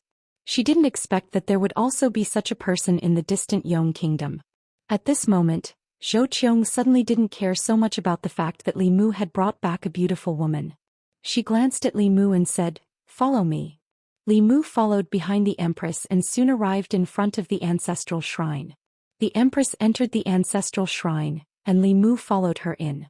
Inside the ancestral shrine, 36 cauldrons of psychokinesis shone with an abnormally resplendent golden light. The golden threads extending from each cauldron were at least twice as thick as the ones Li Mu had seen last time. Li Mu was astonished for a moment, but he soon understood. The Great Zhou of today was no longer the Great Zhou of the past. After Li Mu helped Su He unify the Ghost Realm and establish a peace treaty with the Great Zhou, the Zhou continent's situation had completely changed. Apart from the demon sect which the common people couldn't come into contact with, the Great Zhou's internal and external troubles had been resolved. The common people could completely relax and live in peace and contentment. This was the best time that the Zhou continent had experienced in the past several thousand years. And the Great Zhou was destined to be the dynasty that the common people trusted the most and recognized the most. When the common people trusted the country and were proud of the people of the country, the psychokinesis of the people would naturally reach a peak. Within the large cauldron in the center of the ancestral shrine, the psychokinesis dragon was napping. Its body was abnormally thick and solid, not inferior to the one given to him by the Yong Emperor. This meant that the psychokinesis spirit within the ancestral shrine of the Great Zhou had matured. Li Mu recalled this matter and said to the Empress, "There is one more thing that this subject forgot to tell your Majesty." In order to thank this subject, the Yong Emperor gave this subject a valuable gift. Zhou Yi looked at him and asked suspiciously, "He wants to marry his daughter to you?" Li Mu was speechless. "What is your Majesty thinking?" He gave this subject a strand of Emperor's qi.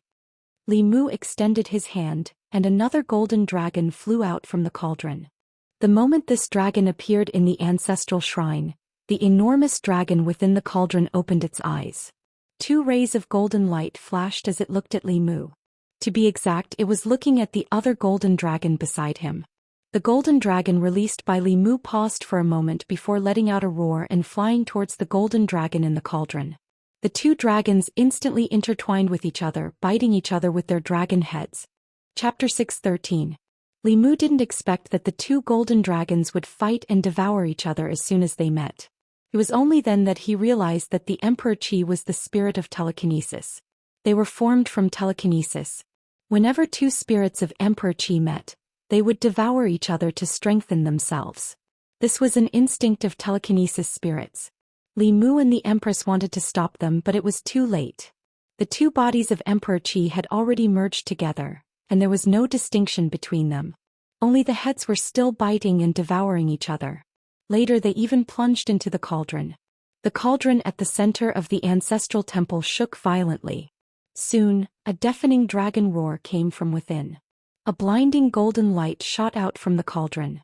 It passed through the roof of the ancestral temple and tried to escape into the depths of the clouds. The Empress reached out and clenched her hand. An invisible hand seemed to appear in the void and captured the golden light. In the next moment, the telekinesis spirit in the ancestral temple showed its original form again. The golden light on its body was even more dazzling. Its body was also thicker than before. However, only one of the original two golden dragons was left. It was obvious that one of them had been devoured by the other. Li Mu and the Empress had already discussed who the Emperor Qi belonged to. The Empress had already refined a strand of Emperor Qi, so a new one was useless to her. Li Mu had his own telekinesis cultivation, so he didn't need the Emperor Qi to break through to the next level. The first strand of Emperor Qi in the ancestral temple was originally prepared for Lu Hanyan. A few years later, the second strand of Emperor Qi was left for Li Qing. After Linglong's father gave Li Mu a strand of Emperor's Qi, there was no need for them to split it evenly. Now that one strand of Emperor's Qi had been devoured, there was only one left. Who should he give it to? Moreover, after the two strands of Emperor Qi merged, a new telekinesis spirit was born. It was twice as strong as before. With their current cultivation, they couldn't bear the impact of such a huge telekinesis. The Empress saw this and said, "It seems that only you can refine this strand of Emperor Qi."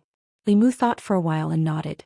In the past, he did not consider refining it himself because he would reach the seventh realm sooner or later. He did not want to waste a strand of Emperor's Qi. The sooner the people around him reached the Transcendence realm, the sooner he could rest assured. However, his experiences during this period of time made Li Mu gradually realize that his cultivation was still not enough. Now that he was at the sixth realm, his previous enemies were no longer a threat to him. However, new enemies were constantly appearing. Not to mention the three ancestors of the demonic Dao and Tianjizi. Even a peak transcendent expert like Xian Ming could only run away if he saw them. He needed to at least reach the 7th level transcendent realm in order to have the confidence to stand on this continent. The time it would take to refine the Emperor Qi was uncertain. It could take months or years. This strand of Emperor Qi was far more powerful than ordinary mature Emperor Qi, so it could take even longer. Before he went into seclusion to refine the Emperor Qi, he had to arrange everything around him. Li Mu left the palace. When he returned home, the people of the divine capital were still discussing the dragon roar that came from the palace, as well as the golden light that shot into the sky.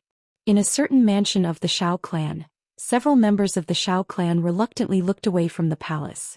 King Ping's expression was solemn as he said in a deep voice, "The Emperor Qi has formed."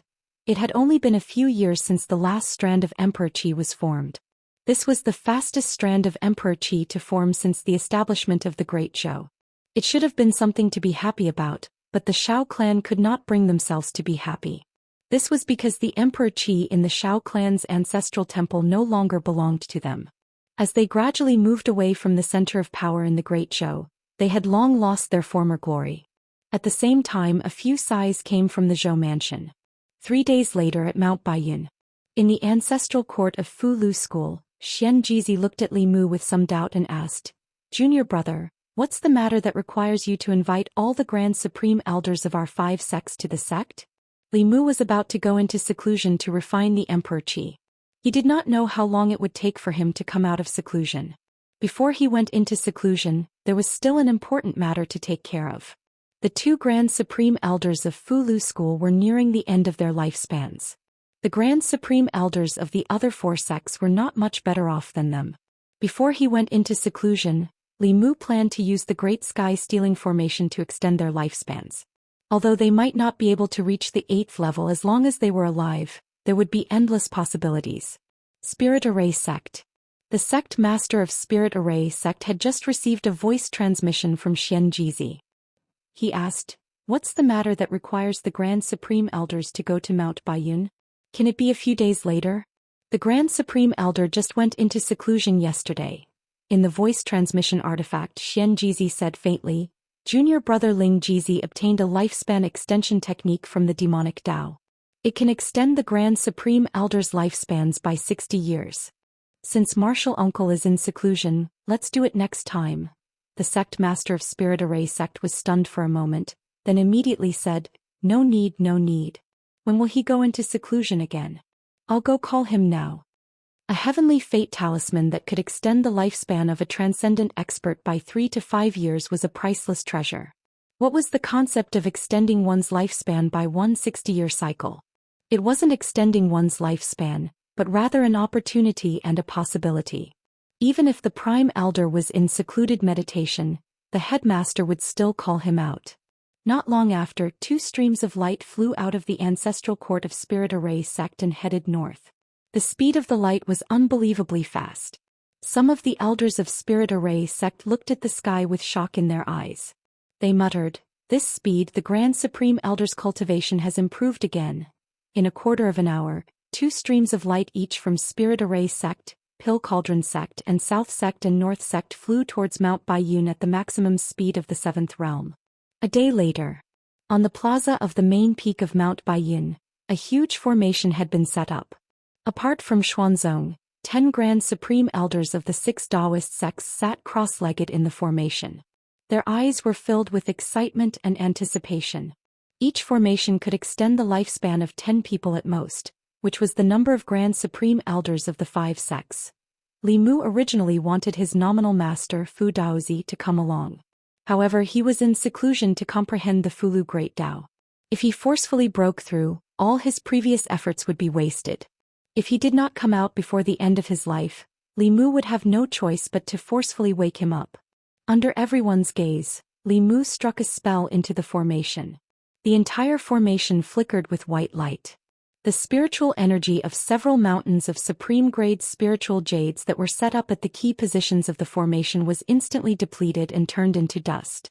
Li Mu's attention was completely focused on the formation. The supreme-grade spiritual jades required for this formation had almost emptied the 5 sects' assets.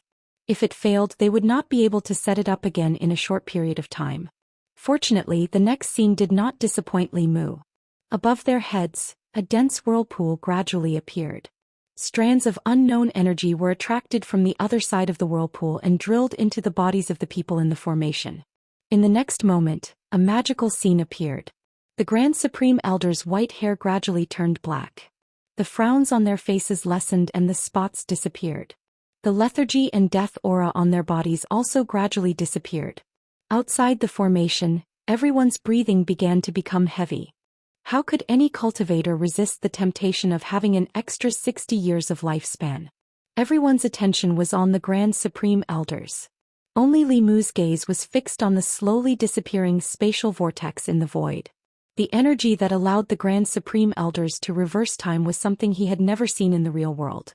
It was like spiritual energy but much purer than spiritual energy. Moreover, no matter how pure the spiritual energy was, it did not have the effect of reversing time. Energy would not appear for no reason. Where did this mysterious energy come from? There had been demonic cultivators who had tried to find the answer to this question. Without exception, they had all died on the way. This vortex seemed calm, but it contained an endless and violent spatial power. Whether it was the physical body or the primordial spirit, once touched, it would immediately be crushed and devoured. Not even a trace of residue would be left. Not long after, the spiritual energy was exhausted. The spatial vortex above the formation slowly dissipated. The void returned to calmness as if nothing had happened.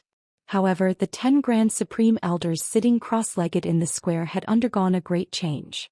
Although they had not recovered to their prime, they were no longer old men with one foot in the grave. Most of the wrinkles on their faces had disappeared and their hair had turned black. Their laughter, full of energy, echoed throughout the main peak. Chapter 6:14. Feeling the new vitality in their bodies, the two Grand Supreme Elders of Lu School felt extremely complicated. 2 years ago, they had a premonition that the end of their lives was near. They had planned to pass on their cultivation to the disciples of the school and make one last contribution to the school before they died, passing on their lifetime's cultivation and comprehension. If Li Mu had not advised them at that time, they would not be where they were today. At the same time, they felt pity for the ancestors of the school who had died because of the end of their lifespans. If Li Mu had been there at that time, they would not have had to sacrifice themselves. The two of them looked at Li Mu, their eyes filled with gratification. These old fellows had already been surpassed by the younger generation of the school. But this was a good thing. The future of Lu School rested on his shoulders. The other elders also looked at Li Mu, then cupped their hands together and said solemnly, "Many thanks, Martial Nephew." He had helped them extend their lifespans by 60 years. This was a debt that could not be repaid. In addition to the debt of deciphering the heavenly tomes, they had unknowingly owed Lu School so much. Li Mu smiled at the crowd and said, "We're all family. Martial uncles, there's no need to be so polite." Xianxia also smiled and said, "I've already had the disciples prepare a banquet in the main hall to congratulate martial uncles. Martial uncles, please come." After the banquet, the Grand Supreme Elders of the various sects did not leave. Instead, they stayed on Mount Baiyun and discussed the Tao with each other. Every few days they would give lectures on the Tao at the various peaks. Any disciple of Lu School could go and listen according to their interests. Some cultivators who came to Mount Baiyun to buy Lu could also listen if they wanted to. Although Lu School also had experts in the Tao of pills, formations, artifact forging and body refining, their attainments could not compare to the Grand Supreme Elders of the various sections. Originally, the top experts of the various sects would only give lectures during the Daoist conference. At that time, the various sects would at most send experts at the level of first seat. The Grand Supreme Elders of the various sects would personally give lectures. This was a treatment that even Xuanzong had never received. Unknowingly, Lu School had replaced Xuanzong as the invisible leader of Taoism. Once the news of the Grand Supreme Elders of the various sects preaching at Mount Baiyun spread, countless cultivators flocked to Mount Baiyun. It was an unprecedented event. The news quickly spread to Xuanzong. Ever since Li Mu had caused a ruckus at the exchange meeting, Xuanzong's situation had deteriorated day by day. Great Zhou did not allow Xuanzong to open a training ground in the country. Without a training ground, it would be very difficult to recruit new disciples, and the sect would not have fresh blood flowing in. A huge market had been built outside of Luoyang. Because of its unique geographical advantage and the unconditional support of various sects, almost 90% of Xuanzong's business was taken away. A month ago, Xuanzong's market had been closed. Not only that, but in such a short time Xuanzong had gone from being the #1 sect of Taoism that everyone envied to being hated by humans and demons. Now not only the Yao Kingdom but even the Ghost Realm had forbidden Xuanzong disciples from entering. Before offending Li Mu, no one had thought that things would turn out this way. No one had thought that he could make the Empress of Great Zhou, the Queen of Demons and the Master of the Ghost Realm stand against Xuanzong. What did he rely on? Now the Grand Supreme Elders of the various sects were preaching at Lu School. This was tantamount to directly admitting that Lu School was the true leader of Taoism. For the disciples of Xuanzong, this was something that was difficult to accept. In the past few days, many different voices had appeared within Xuanzong. More and more people were dissatisfied with Grand Supreme Elder Dao Qingzi's actions and demanded that Qing Qingzi be handed over to redeem Xuanzong's reputation. However, Grand Supreme Elder stubbornly insisted on having his own way. After severely punishing several elders who had opposed him, no one dared to bring up the matter again.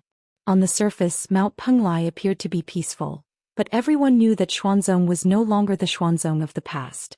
In a Dao palace floating on the highest mountain peak, Dao Qingzi sat on the sect master's chair. Half of his hair was black and the other half was white. His entire person gave off an evil aura. The white-haired half of his face hesitated and said, "Let's hand over Qing Qingzi. This was our fault in the first place." The black-haired half of his face snorted coldly and said in a cold voice, As long as Uncle Master is here, Xuanzong will still be the #1 sect in the world, even if the 5 sects join forces. When we step into the Dao integration stage, we will destroy the demon Dao and unite Daoism. That's not what I want. You never fight for what you want. Otherwise, the sect master's position would have been yours long ago. Listen to me from now on. Only I can lead Xuanzong to greatness again. In the main hall, the same voice alternated with different tones, making the atmosphere of the main hall particularly gloomy. On Baiyun Peak of Fulu School, Li Mu was enjoying his last moments of comfort before going into seclusion. He had already told Lu Hanyan and Li Qing that he was about to go into seclusion to refine the Emperor Qi. The 2 strands of Emperor Qi that he had prepared for them had swallowed each other and become one. It was no longer something that they could withstand. After receiving Ao Qing's inheritance, Li Mu's body was comparable to that of a dragon. Other than the Empress, he was the only one who could withstand this strengthened version of Emperor Qi. With the Empress's current cultivation, unless she had more than 10 strands of Emperor's Qi, her cultivation would not improve much if she only refined 1 or 2 strands. In comparison, Li Mu needed it more.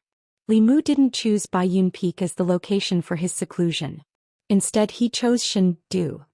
He had been running around these days and didn't have time to improve his relationship with the Empress. Now he had to go into seclusion for a long time. In that case, it was best to go into seclusion near the Empress. If he made her unhappy, Li Mu would suffer. Bringing Lu Hanyan, Li Qing, Wanwan and Xiaobai back to Shendu, Li Mu accompanied them for a few more days. Then he was about to go into seclusion. On the last night before he went into seclusion, he once again enjoyed the blessings of having multiple partners. In the morning, both sides were filled with warmth and fragrance. Lu Hanyan gently drew circles on his chest and asked, "How long will it take this time?" Li Mu thought for a moment and said, "Within a year." When the Empress refined the Emperor Qi, she took half a year. Phantom Princess had also been in seclusion for several months. They had only refined a normal strand of Emperor Qi. Li Mu's strengthened version of Emperor Qi should take longer to refine. In the Li residence, when the sun rose to the middle of the sky, Li Mu walked out of his room. He walked into the courtyard and touched Wanwan and Xiaobai's heads. He said, "Cultivate well and wait for me at home." After hugging them gently, Li Mu left the house and walked into the palace. The Empress was already waiting for him in Changle Palace. Li Mu gave the Dao Bell and Sun shooting bow to the Empress and said, "Just in case, take these 2 magic treasures." Although her cultivation hadn't reached the 8th realm, she had the strongest defense and attack magic treasures.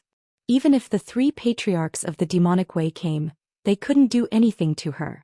He would be in seclusion in the underground palace behind Changle Palace. That was where the Empress usually cultivated. Li Mu looked at the Empress and said, "I'll go now." Zhou Yi nodded and said, "Go." Li Mu turned around. Zhou Yi suddenly said, "Wait." Li Mu turned around and asked, "Is there anything else, Your Majesty?" Zhou Yi tiptoed and kissed him gently on the lips. She said, "Come out soon."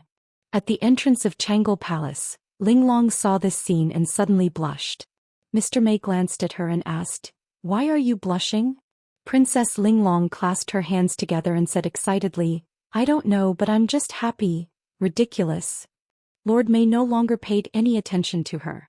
When he looked at Shangguanli, he was stunned and said in surprise, "Ollie, why are you blushing too?" Chapter 6:15. Great Zhou Imperial Palace, Underground Palace. Li Mu sat cross-legged on the ground watching the heavy stone door slowly close. The Empress, Li Exquisite and the others also disappeared through the door. Beside him was a mountain of spiritual jade. With a thought, Li Mu summoned the image of a golden dragon. As soon as the dragon appeared, it tried to escape, but the underground palace was sealed off by an array. It could only scurry around in this space before it was bounced back by the array on the wall. After a series of collisions, it roared and charged into Li Mu's body. As the telekinesis spirit entered his body, Li Mu's body radiated golden light as dazzling as the sun. This energy was extremely violent, completely different from the gentle telekinesis he had absorbed in the past. Boundless telekinesis rampaged through his body, as if it wanted to destroy everything. Fortunately, Li Mu's body was comparable to that of the dragon race. After the baptism of the dragon marrow, this pain was nothing to him. Not long after, a golden cocoon formed on the outside of his body. The golden cocoon emitted a faint fluorescent light. The spiritual jade in the underground palace seemed to be attracted by something. The spiritual qi within slowly dissipated and was absorbed into the golden cocoon. The underground palace fell into a long silence. 1 month. 2 months. 3 months. Half a year passed in the blink of an eye. In this half a year the Zhou continent was peaceful. The people of the Great Zhou lived in peace and contentment. In the ancestral temple of the imperial palace, the new imperial qi had already taken shape. In the past, the imperial court would have needed more than 10 years to condense telekinesis. Now it only took the imperial court half a year. In this half a year the imperial court issued many policies. The imperial court opened medical centers in the various counties, reducing the majority of the people's medical expenses. At the same time, welfare homes and shelters were established in the various counties to support the elderly and orphans abandoned by their parents. Some people who lived in poverty and found it difficult to survive were also helped by the imperial court. The introduction of a series of policies benefiting the people made them trust the imperial court more and more. The unity of the people's hearts reached a peak since the founding of the Great Zhou. When the empress had just ascended the throne, there was a saying among the people that if a woman became empress, yin and yang would be reversed, and heaven and earth would be in rebellion. Now the common people could no longer hear such voices. The wise and mighty Her Majesty the Empress and official Li, who wholeheartedly served the people, were in perfect harmony. It was because of this that the people of the Great Zhou's 36 counties could live such good lives today. If anyone dared to criticize this, they would be drowned in the mouths of the people even without the imperial court taking action. Great Zhou's Shen-Du. The citizens of Shen-Du had not heard from Lord Li for half a year. After disappearing for half a year, the people did not forget about him. Everyone knew that they were living and working in peace now because there were countless people like Lord Li who were silently working for them in the dark. They did not know the names of these people nor did they know their identities, but they definitely existed. They used their backbone to prop up the Great Zhou. On the streets of Fairy's capital, Wanwan and Xiao Bai each held a stick of candied hawthorn as they followed behind Lu Hanyan and Li Qing. Wanwan licked the icing on the surface and muttered, "Young master has been in seclusion for half a year. When will he come out?" Xiao Bai gently took a bite of the hawthorn and said, "Benefactor said that he will only come out in about a year." Wanwan sighed and said, "Then Miss will have to think about him for another half a year." Lu Hanyan turned her head and glanced at her, saying, "I didn't. It was clearly you who was thinking about him." Wanwan said, "Then who was the one who called out young master's name in her dream last night and even touched and kissed me?" Lu Hanyan glanced at Li Qing beside her and blushed. She quickly covered Wanwan's mouth and transmitted her voice, "That was your dream." Wanwan's mouth was covered by Lu Hanyan. Xiao Bai hurriedly continued to eat her candied hawthorn. In her heart she felt that it was nothing to dream about Benefactor. She also dreamed about Benefactor many times. Sometimes when she slept with Wanwan she would also think of Wanwan as him. However, she would at most hug and not touch and kiss. Walking on the streets of Chengdu, the girls suddenly lost the mood to shop and looked in the direction of the imperial palace at the same time. At this time in Chang'an Palace, Zhong Ling was running around barefooted and playing with Cheng Exen. Princess Linglong was sitting where Li Mu was originally sitting. She replaced the empress and focused on reading the memorials. Zhou Yi leaned on the dragon throne, her eyes lost. No one knew what she was thinking. Shangguan Li stood behind her, her eyes also unfocused. Mr. Mei stood behind Zhou Yi on the other side. He was bored and mumbled, "It's been half a year. I wonder when Li Mu will come out of seclusion."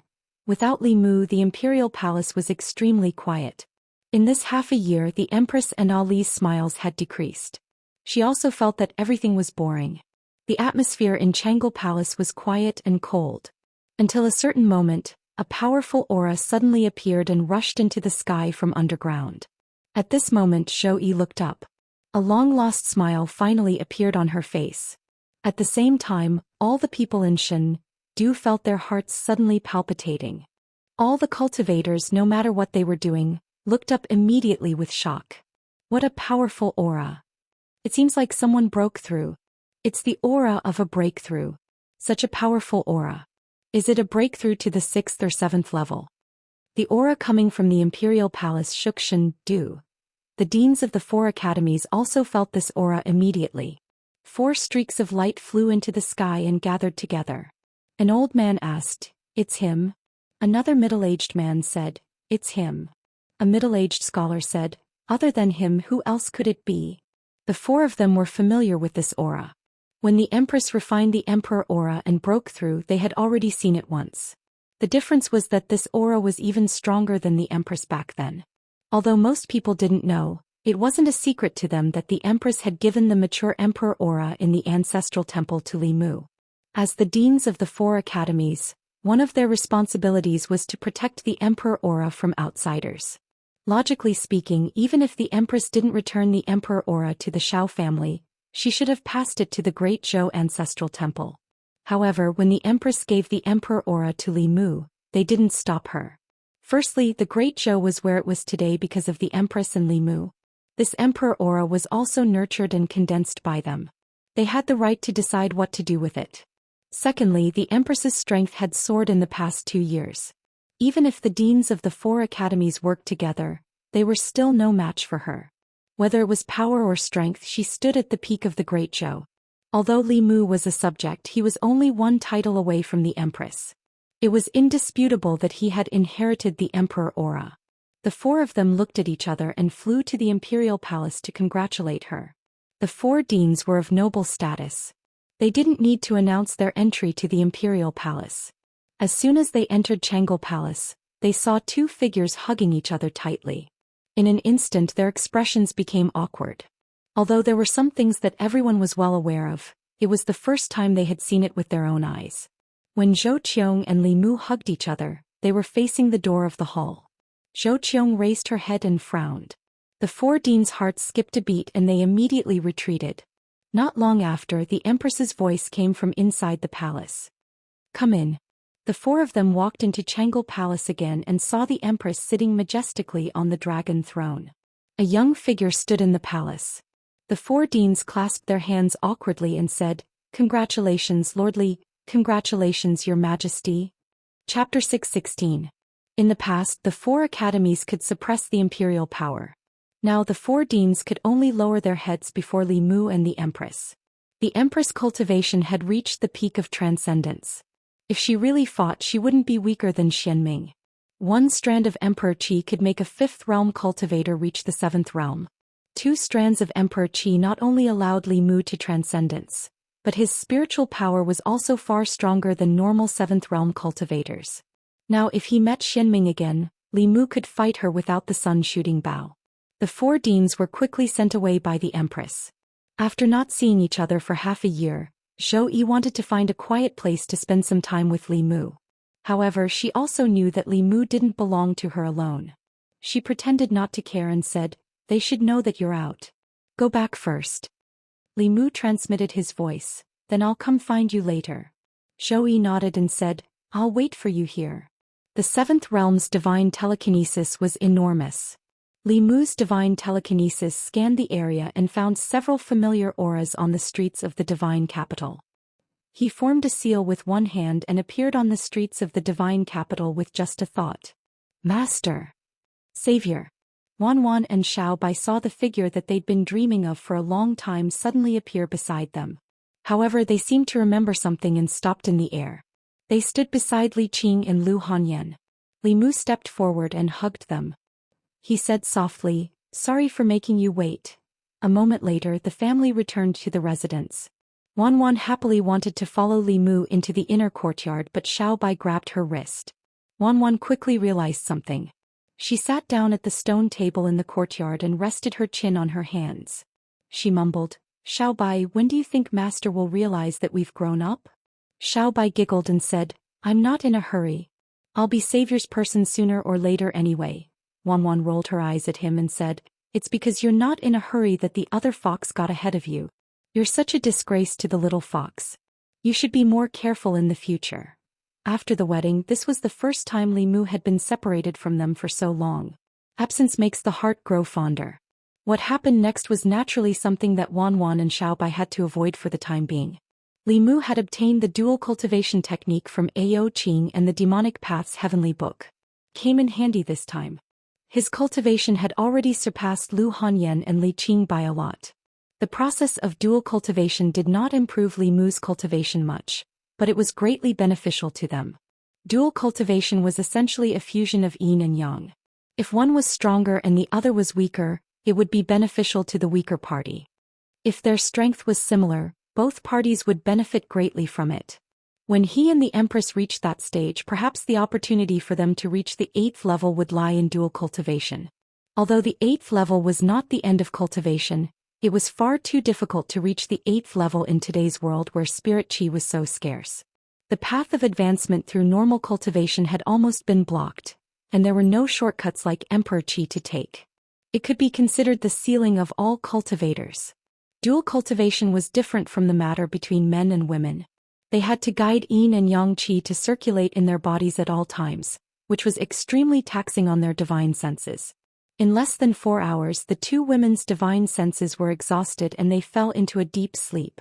Li Mu's divine sense was much stronger than theirs, so he did not feel much fatigue. No wonder Ao Qing had been merciful all those years ago. He majored in dual cultivation. 2 companions could not satisfy him at all, nor could they support his cultivation. After covering them with blankets, Li Mu's figure appeared in Changle Palace not long after. Mr. Mei, Ali, Qing-Exin, Ling Long and even Zhongling were not here. Only the Empress sat on the dragon throne, absent-mindedly reading a book. The moment Li Mu appeared in the palace, a smile appeared at the corner of her mouth. Li Mu took a step and was already by her side. Holding her slender waist, he bent down and kissed her. This was his first forceful kiss to the Empress. Before Li Mu went into seclusion, other than the Empress taking the initiative to kiss him, Li Mu almost never had the chance to kiss her. The main reason was that she was too strong. Li Mu could be forcefully kissed, but it was impossible for him to forcefully kiss her. Now Li Mu was finally at the same level as her. The situation of women being stronger than men was finally going to change. He had waited for this day for a long time. Zhou Yi immediately understood Li Mu's thoughts. She reached out 2 fingers and pressed them against Li Mu's lips. Snorting, she said, "You think you can suppress me just because you're at the 7th level?" Having been seen through, Li Mu said guiltily, "I didn't mean that." Zhou Yi stood up and said, "Good. I also want to know how much you've improved in the past 6 months." Li Mu rubbed his hands and said eagerly, "That's not good." The strength of the Empress had once caused him to dream that their identities had been reversed. If he could really defeat the Empress, the shameful history of him lying in the Empress's arms in his dreams would completely become a thing of the past. Not long after, in the 9 heavens squall above the divine capital, 2 indistinguishable figures were entangled in the 9 heavens squall. The light of spells blossomed into brilliant fireworks in the sky. However, it was daytime now, so the commoners couldn't detect it. The cultivators with high cultivation in the divine capital could feel the waves of mana coming from above. Some people flew up to investigate curiously, but when they got close to the 9 heavens squall, they flew back down dejectedly. The 9 heavens squall above could not only destroy the physical body, but also injure the primordial spirit. It was a forbidden area for cultivators. Those who could fight in the 9 heavens squall were all elites among elites.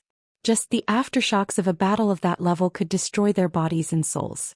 First, there was a mysterious elite breaking through, and then there was a battle between top elites in the 9 heavens squall. This aroused endless suspicion in the hearts of the cultivators in the divine capital. At this moment, above the divine capital on a white cloud, Li Mu was pinned down by the Empress. All his mana was sealed. He could only beg for mercy. "Your Majesty, I admit defeat. I admit defeat." Reality proved that after breaking through to the 7th realm, Li Mu was still overconfident. Relying on his many Daoist techniques and rich battle experience, he even dared to fight the 5 patriarchs of the demonic way. Then he was taught a lesson by the Empress. There was no distinction between him and the Empress.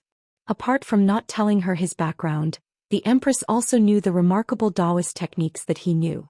Fighting with the Empress, Li Mu could not gain any advantage at all.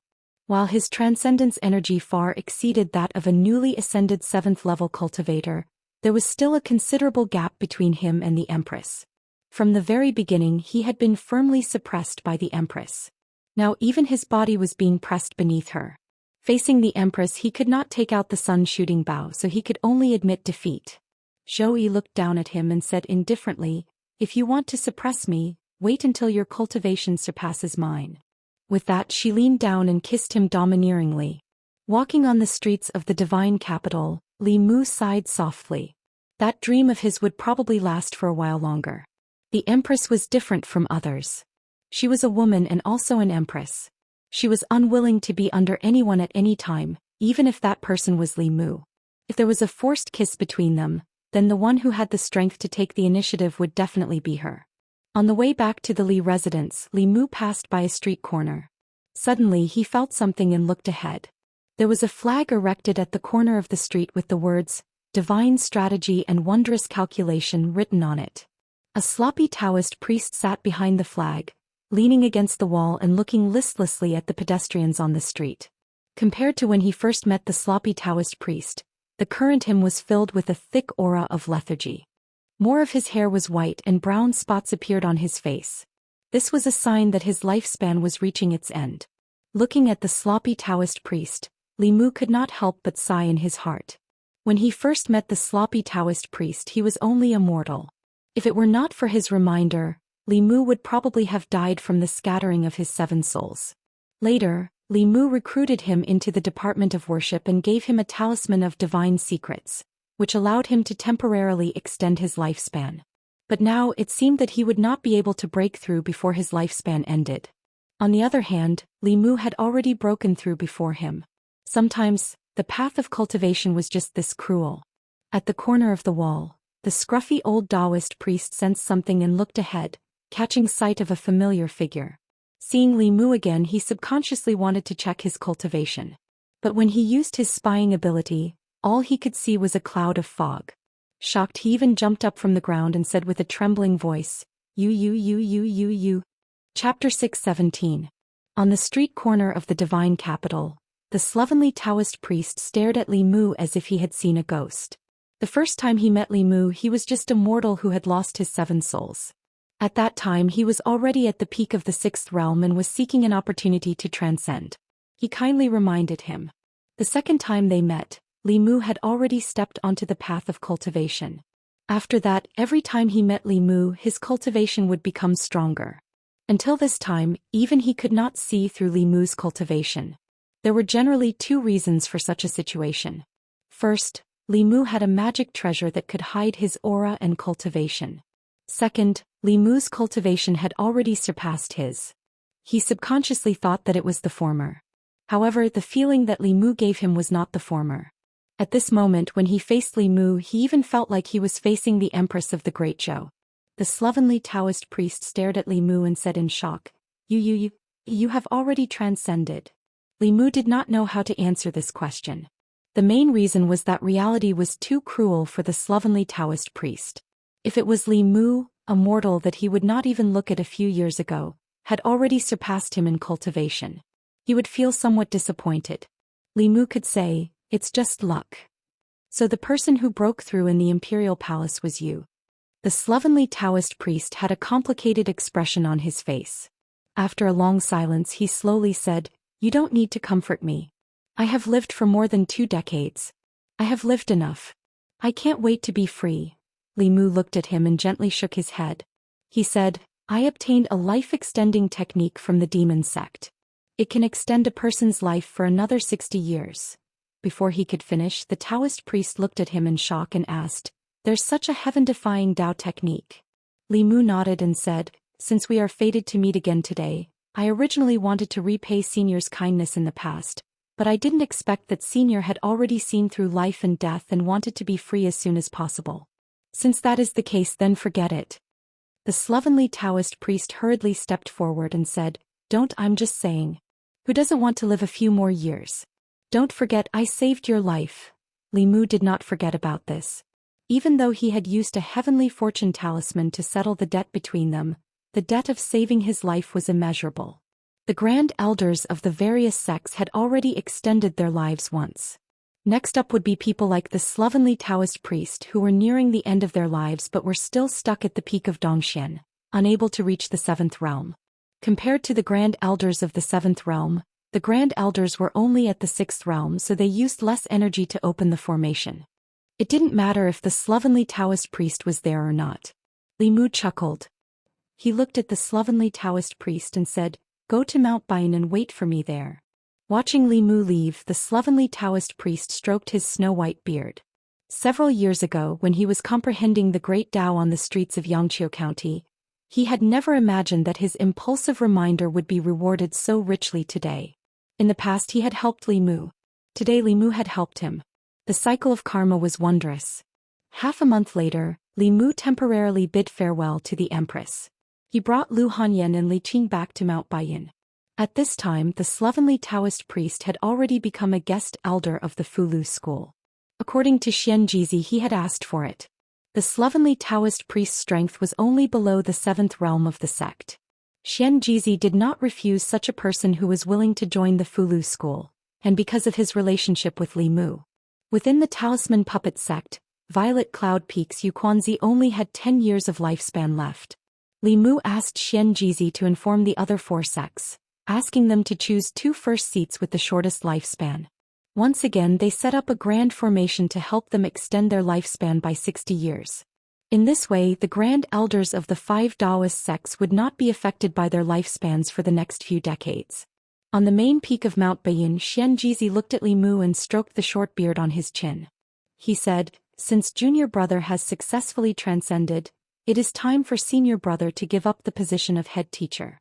Li Mu waved his hand and said, "Senior brother, you should sit on the position of head teacher for now. I am used to being free and undisciplined. I am temporarily unable to bear the heavy responsibility of being head teacher." Although he shouldered the heavy responsibility of revitalizing the sect and had been in charge of all matters of the Fulu school, in reality he was no different from the head teacher. However, on the surface the Fulu school still needed Xianxia to act as the face. After all, Xianxia's image was that of an immortal Daoist senior. He was not like Li Mu, who had no other good points other than his good looks. Although Xianxia was helpless, he did not raise any objections. On the surface he was still the head teacher of the Fulu school, but in reality, Li Mu was the one in charge. As a disciple of the Fulu school he could only obey Li Mu's arrangements. After arranging the matters of Mount Baiyun, Li Mu went to the Yao Nation. A month before he came out of seclusion, Phantom Princess had already come out. Now she was a 7-tailed fox and was the true queen of the demons. The 4 great tribes of the Yao Nation had already completed the incorporation of the demon clans. Since the White Emperor, the Yao Nation, which had been in chaos for 3,000 years, was once again unified. For some reason, both Phantom Princess and the Empress wanted to conquer Li Mu in terms of strength. After half a year, this was the first time he met Phantom Princess. The 2 of them did not linger and reminisce about old times. Instead, they engaged in a battle under Phantom Princess's request. Although Li Mu was helpless, he could only agree. There was no doubt about the result. They both advanced to the 7th level. Phantom Princess only refined 1 spirit of telekinesis, while Li Mu refined 2. The difference between her and Li Mu in terms of spiritual power was like the difference between Li Mu and the Empress. However, Li Mu's attitude towards Phantom Princess was different from the Empress. In terms of strength, Li Mu had never conquered the Empress. All along he had been the one being conquered. Therefore he was very eager to conquer the Empress once. Whether it was strength, intelligence or other aspects, he had already conquered Phantom Princess countless times. He did not have any desire to win against her. In order to take care of her emotions, Li Mu tied with her. Phantom Princess said with some dissatisfaction, "I thought I could finally win against you this time. Why did you advance so quickly?" Li Mu held her hand and asked, "If I don't increase my cultivation, how can I protect you in the future?" Phantom Princess only acted coquettishly in front of Li Mu. Then she asked expectantly, "Tell me, between me and Zhou Yi, who is stronger?" She did not have a clear understanding of how strong the Empress was. That was why she asked such a question. Li Mu revealed an awkward but polite smile and said, "She is she, you are you. You both have your strengths. Don't compare everything,